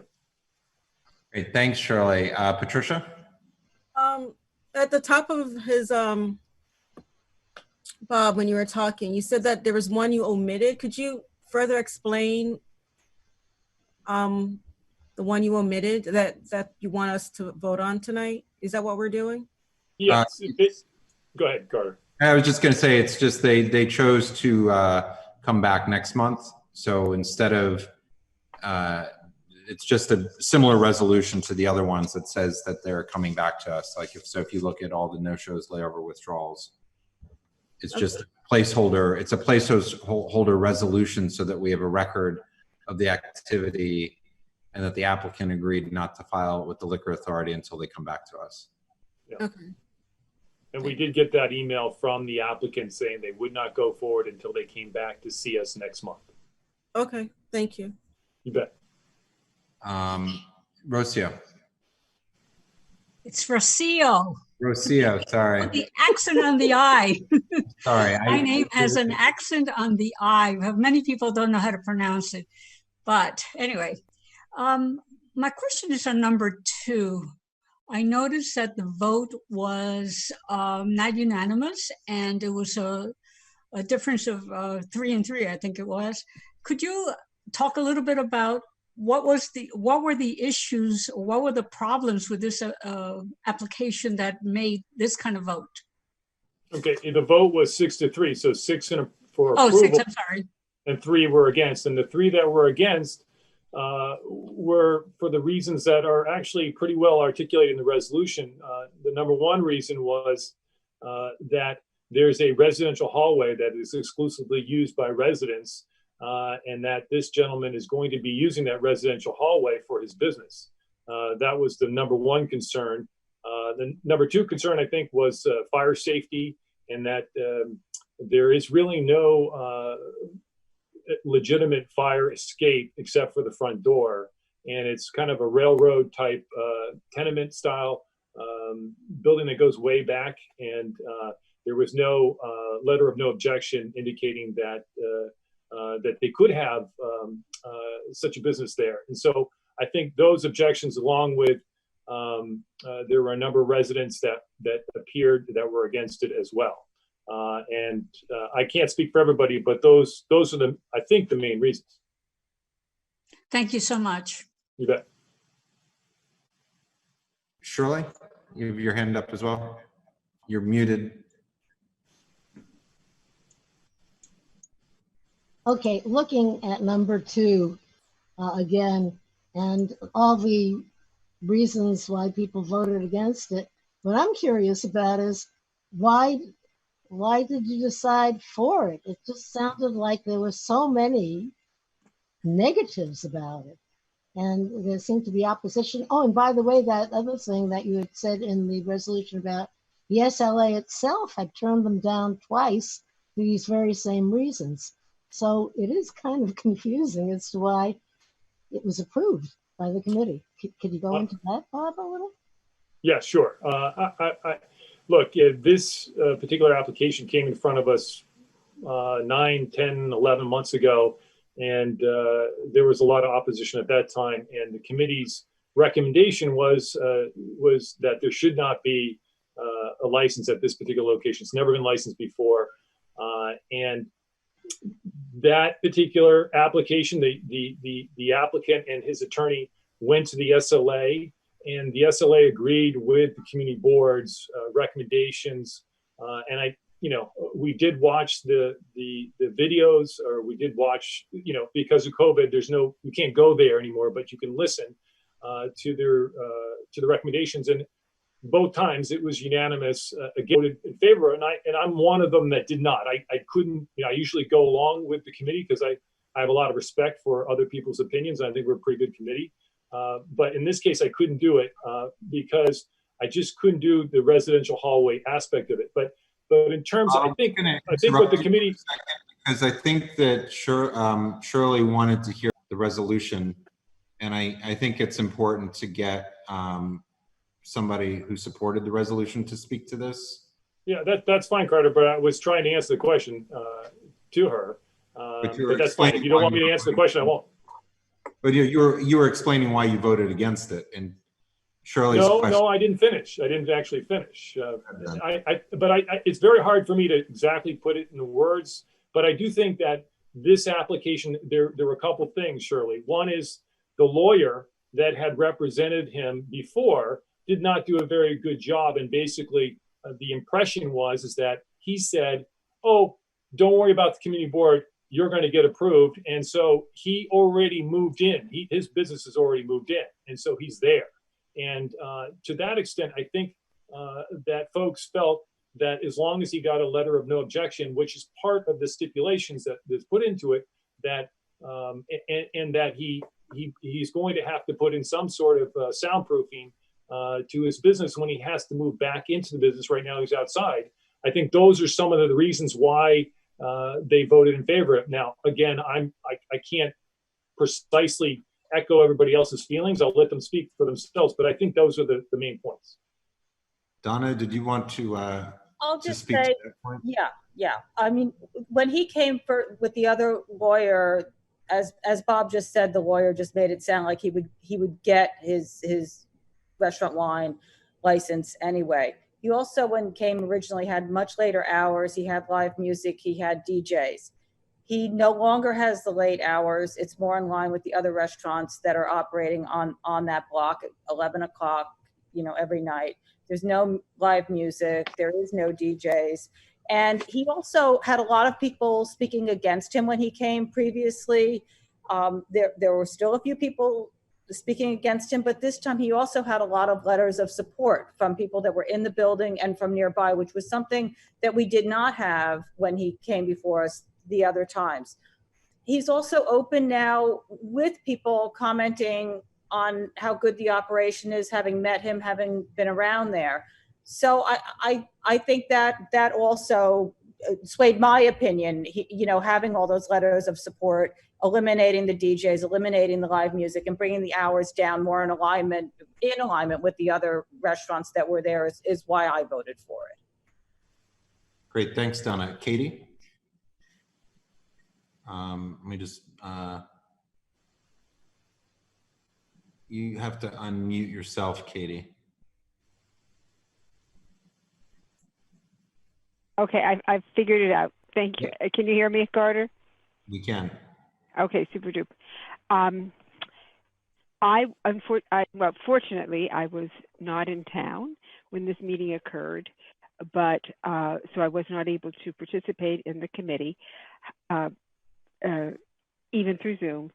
I had noted the problem with this doorway into the residential area, which is something that's, we normally just flag and say you cannot do that. And if I had been there, I would have voted against it because I am very concerned, as Bob expressed, about this intrusion into the residential space. And I'm going to vote against it tonight, just so that going on record. Great, thanks, Katie. Rocio? Rocio. Rocio. See, I'm so confused because I can't remember which one it is because I know you're going to bring it up. All right. Thank you, Carter. Thank you. I just take objection to Robert's comment regarding the lawyer. I don't think we should penalize anybody because they had the wrong lawyer or the lawyer said the wrong thing. So it's unfair for us even to think about that. That's my comment. I think it's not fair.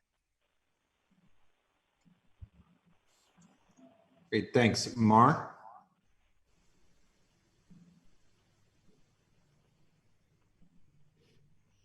Mar is, you're muted. I'm muted, sorry. Hi, I voted in favor of this application, and for all of the reasons that Donna spoke to, but also because he really seemed to me to have made a place for himself in that community.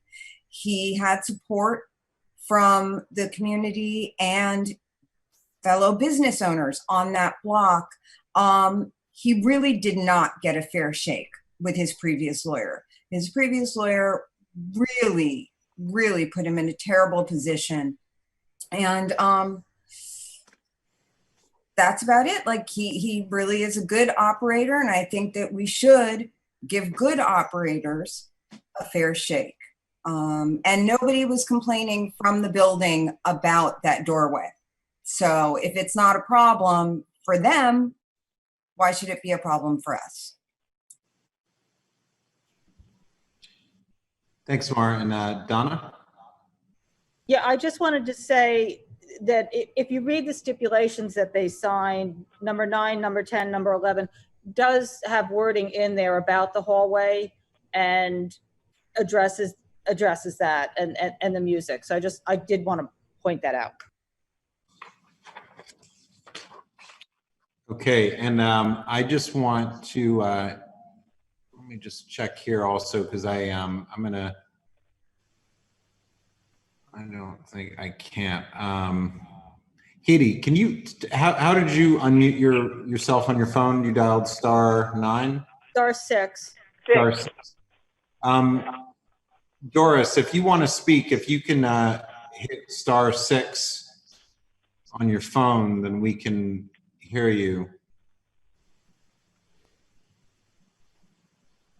They changed this feature on one of the recent changes for Zoom.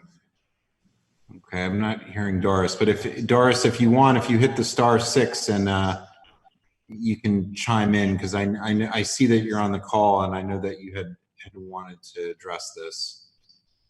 Okay, I guess we'll have to move on. So this is for item number 2. I'm assuming there's some differences of opinion on this. We can either move this into the omnibus vote, all of the resolutions, which would be 1 through 19, including the resolution number 19 stating that the applicant is going to return to the committee next month and has agreed not to file with the liquor authority in the interim. And if people want to vote separately on item number 2, I can call it out during the vote, or we can pull it out separately and vote on it now. Does anybody want to do that, or would they prefer having it in the omnibus vote?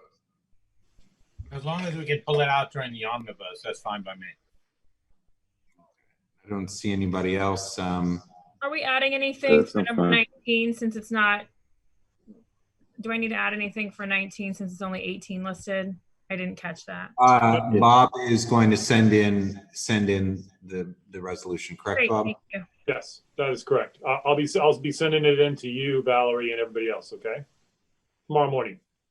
Great, thank you. Great. All right.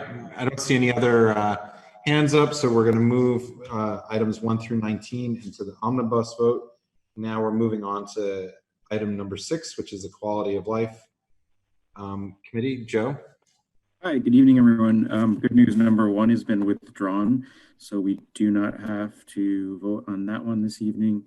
Number 2 is Friday through Saturday, October 2nd through the 4th, 2020, Stone Island, and it's for curb lane closures to park a box truck and projector at the following locations: 235 Bowery between Prince and Houston Streets, 152 to 54 Thompson Street between Houston and Bleecker Streets, and 165 Elizabeth Street between Kenmare and Mott Streets.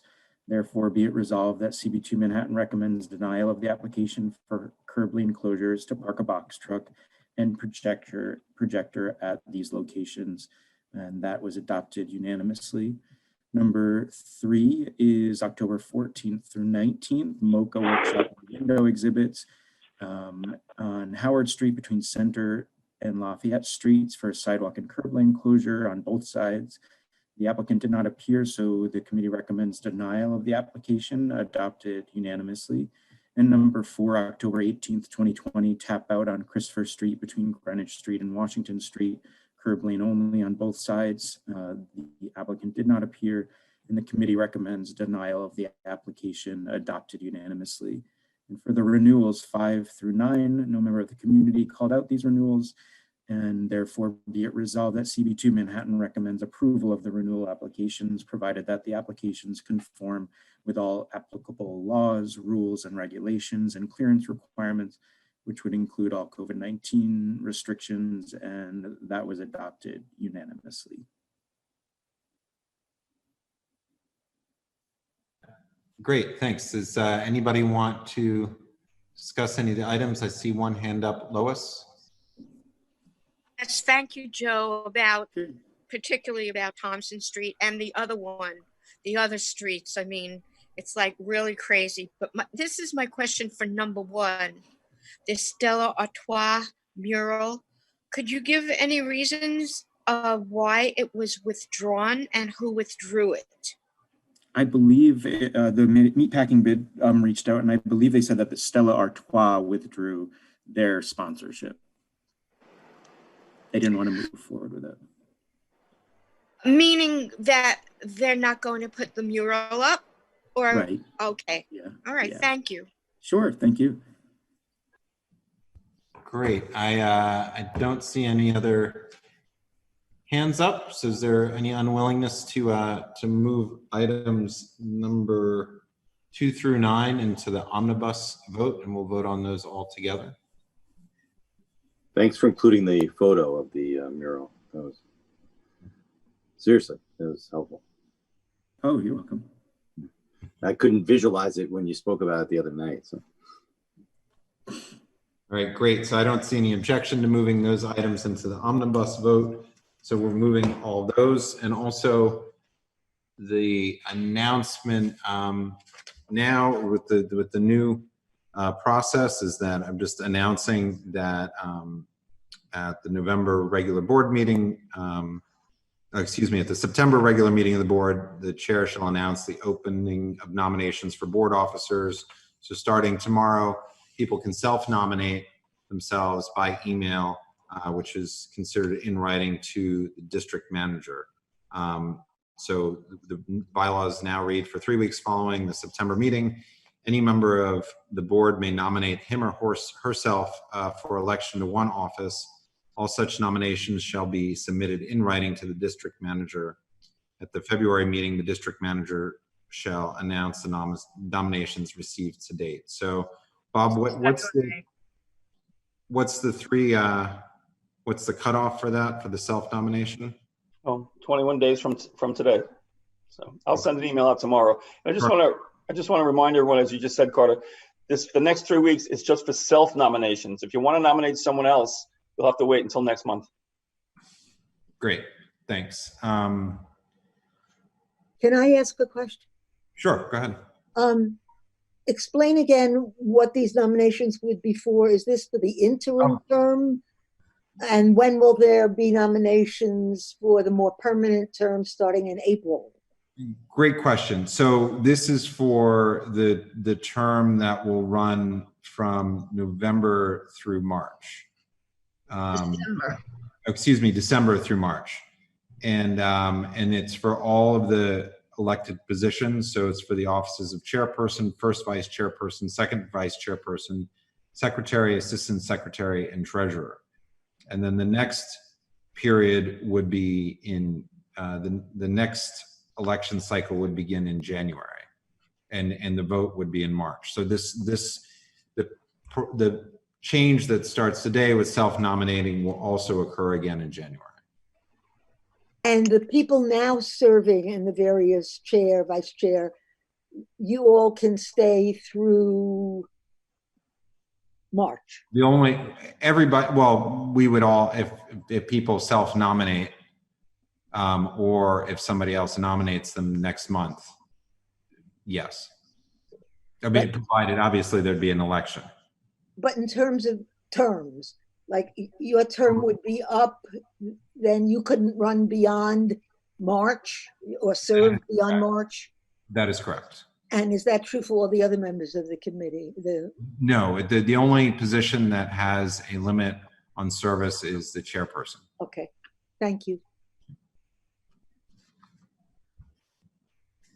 Okay, so now we're going to move to the omnibus vote, and let me make sure I got this all correct.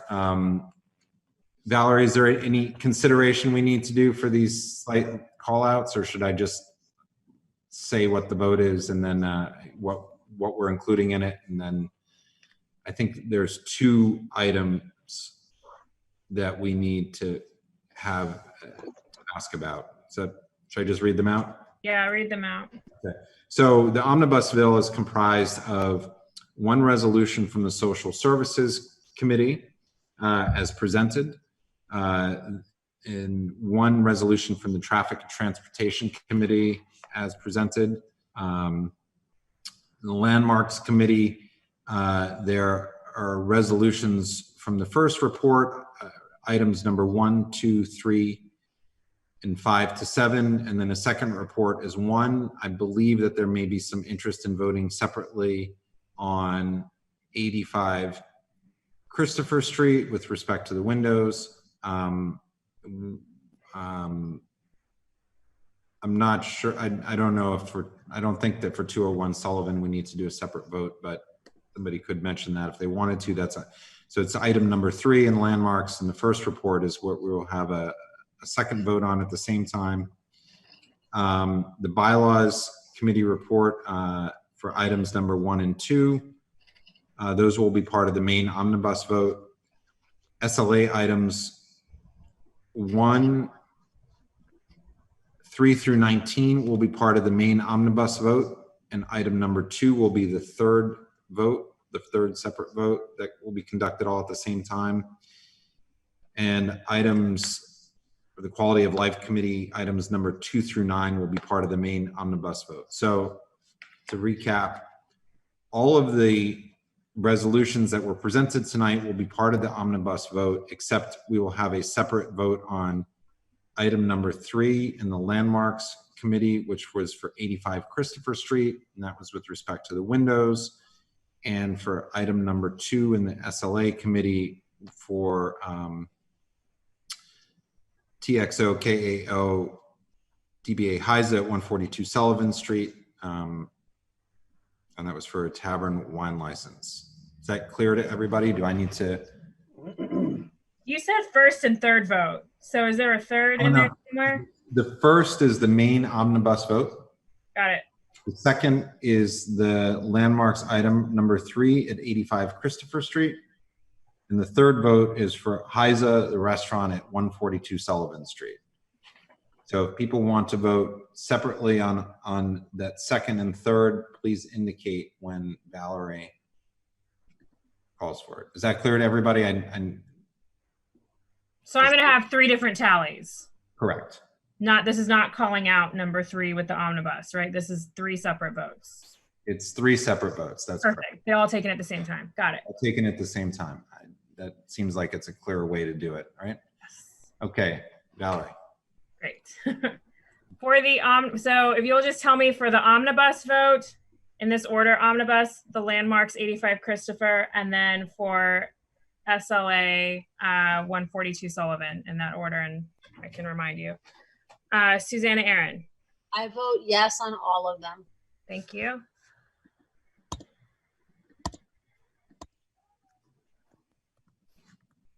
Akila Asqui. Yes on all 3. Thank you.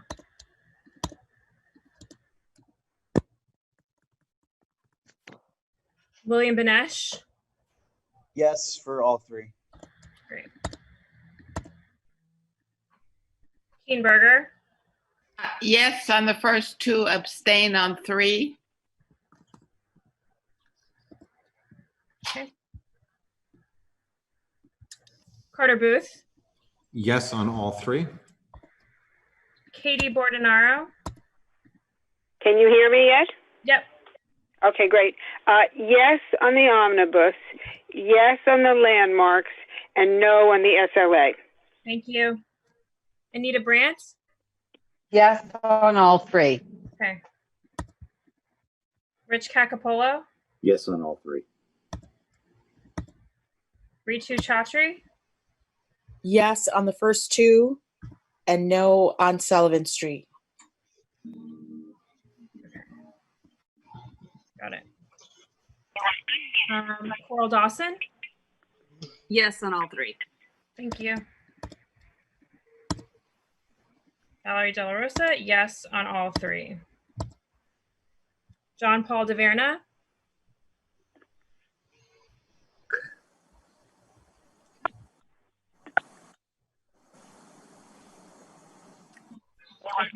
Okay. Doris Diether, I know I have your note about 142. No on number 3. Okay.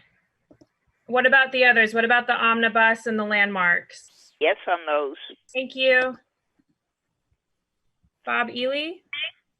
Yeah, no on the SLA, the SLA or Sullivan Street, and yes on the other two.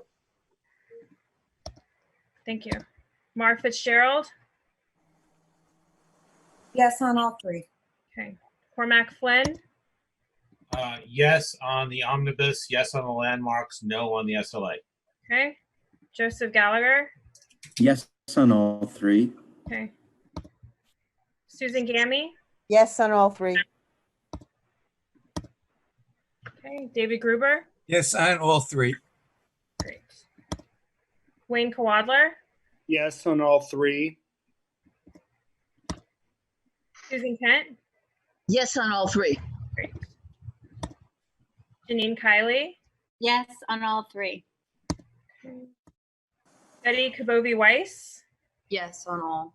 Thank you. Patricia Laria. Yes on all three. Okay.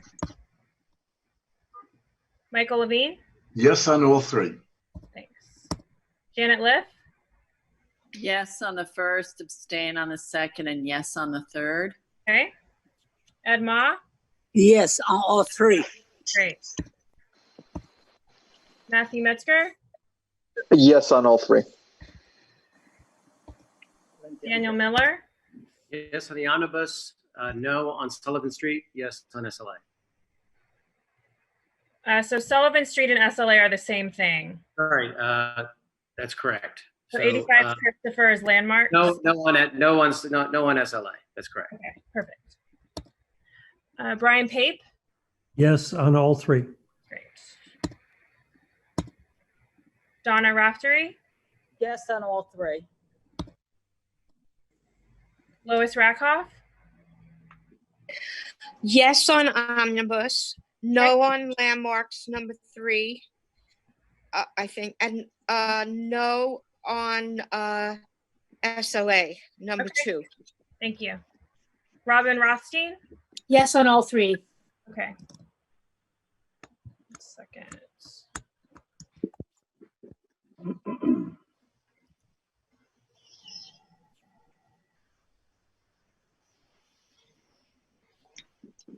Rocio Sands. I'm going to vote no on landmarks number 3, no on traffic, and yes on the rest. So yes on landmarks, no on SLA, yes for omnibus, and you're calling out. I'm voting against the resolution on landmarks. Okay. Okay. I'm voting against the resolution on traffic. And I'm voting in favor of the resolution on SLA. Okay. And so the traffic one you want to call out for yourself? No. Okay. Thank you. I missed Sandy Russo. Apologize. Sandy? Is she in? Can you hear me? Yes. Sorry about that. I sorry. skipped Yes over. on all three. Thank you. Okay. Scott Sartiano? Yes on all three. Okay. Shirley Secunda? I can't tell if she's muted. I never remember. Yes on 1, abstain on 2, and no on 3. Thank you. Now 3 is SLA, right? 3 is SLA. So just to reiterate, No yes on 3. omnibus, abstain landmarks, and no on SLA, right? Right. Thank you. Kristen Shea? Yes, hi. I vote yes on all 3, but I recuse myself from the social services vote. Okay. Thank you. Frederica Siegel? Just Yes, for a on all- second, Kristen, you're recusing because you're a city employee, is that correct?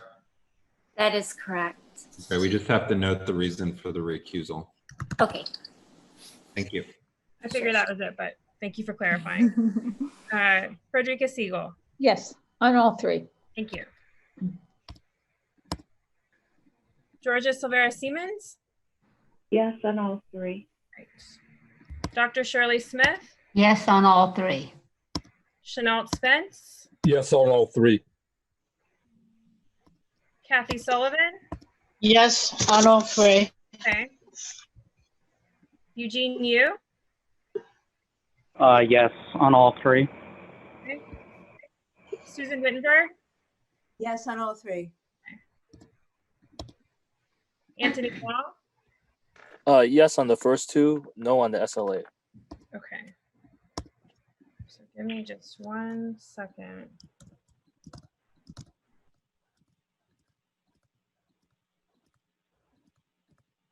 You still have Adam as well. Oh, Adam. Sorry, Adam. I started. Adam Zeldin. Apologies. Yes on all three. Thank you. Thanks, Carter. Sorry. Okay. Sorry. Late night. Okay. So here's the tally for the omnibus. I have 46 yes, 0, 46 in favor, 0 against, 0 abstain, and 0 recusal, with the exception of the following: a no for Rocio on traffic, and a recusal on social services for Kristen Shea because she is a city employee. As for landmarks, we have 42 for, 2 against, 2 abstentions. For SLA, we have 36 for, 9 against, and 1 abstention.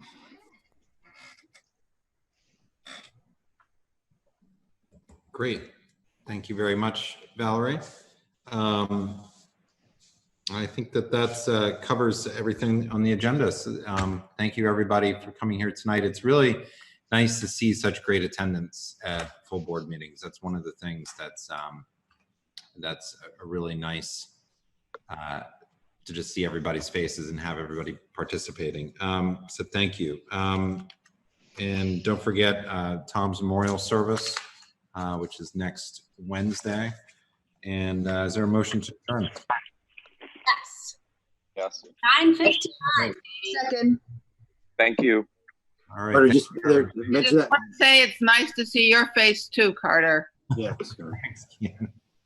And everyone check the calendar in October. There's some dates that have moved. There's some meetings that are not on their typical dates. Yeah, great point. And in the package, it's one of the first few pages has the draft calendar, and just the Parks and Waterfront Committee and the Schools and Education Committee are both meeting on the 14th, and the Land Use is meeting on the 7th. So that's a change. And Valerie had mentioned the reopening group on the 13th. Arts and Institutions and Quality of Life is on the 5th. Traffic and Transportation is on the 1st. The SLA meetings are where they normally are. The other meetings are the Equity Working Group in October is the 27th. Social Services is the 29th. And we still have a couple of meetings next week. The Equity Working Group is on Wednesday. Valerie and Robin, your meeting is that Tuesday? Thursday. Thursday, excuse me, Thursday. And then there's something on Tuesday. I don't have it in front of me. Does anybody? Yeah, what it was. Carter, was there a problem with one of the hours from 5:30 or 6:30, which was one of the meetings, the first meeting on the list? Did you order? The Parks and Waterfront and Schools and Education were meeting on the same night. One is the Parks and Waterfront is meeting first. Is that correct? At 5:30, and then That's right. Yeah. Or I think it's going to be 5 to 6:30. Why can't we have multiple Zoom accounts so meetings can go concurrently? We put that to the borough They're president. funded by the borough president. That's why. So there is a Yeah, packet. and also the Monday the 5th, the Arts and Institutions at 5:30 and Quality of Life is at 6:30. Correct. Yeah. And then let me just check just for next week. I just want to make sure that We have bylaws on Monday and social services on Tuesday. oh, that's right. And social Yeah. services on Tuesday is going to be discussing getting updates on the homeless issues in board 2. So hopefully those of you can attend next week. We'll see you next week. Thank you. Everybody else. Thanks, next week. everyone. Thank you, everybody. Thank you. Night. Bye. Bye, everybody. Bye. You have to clean up. Good night.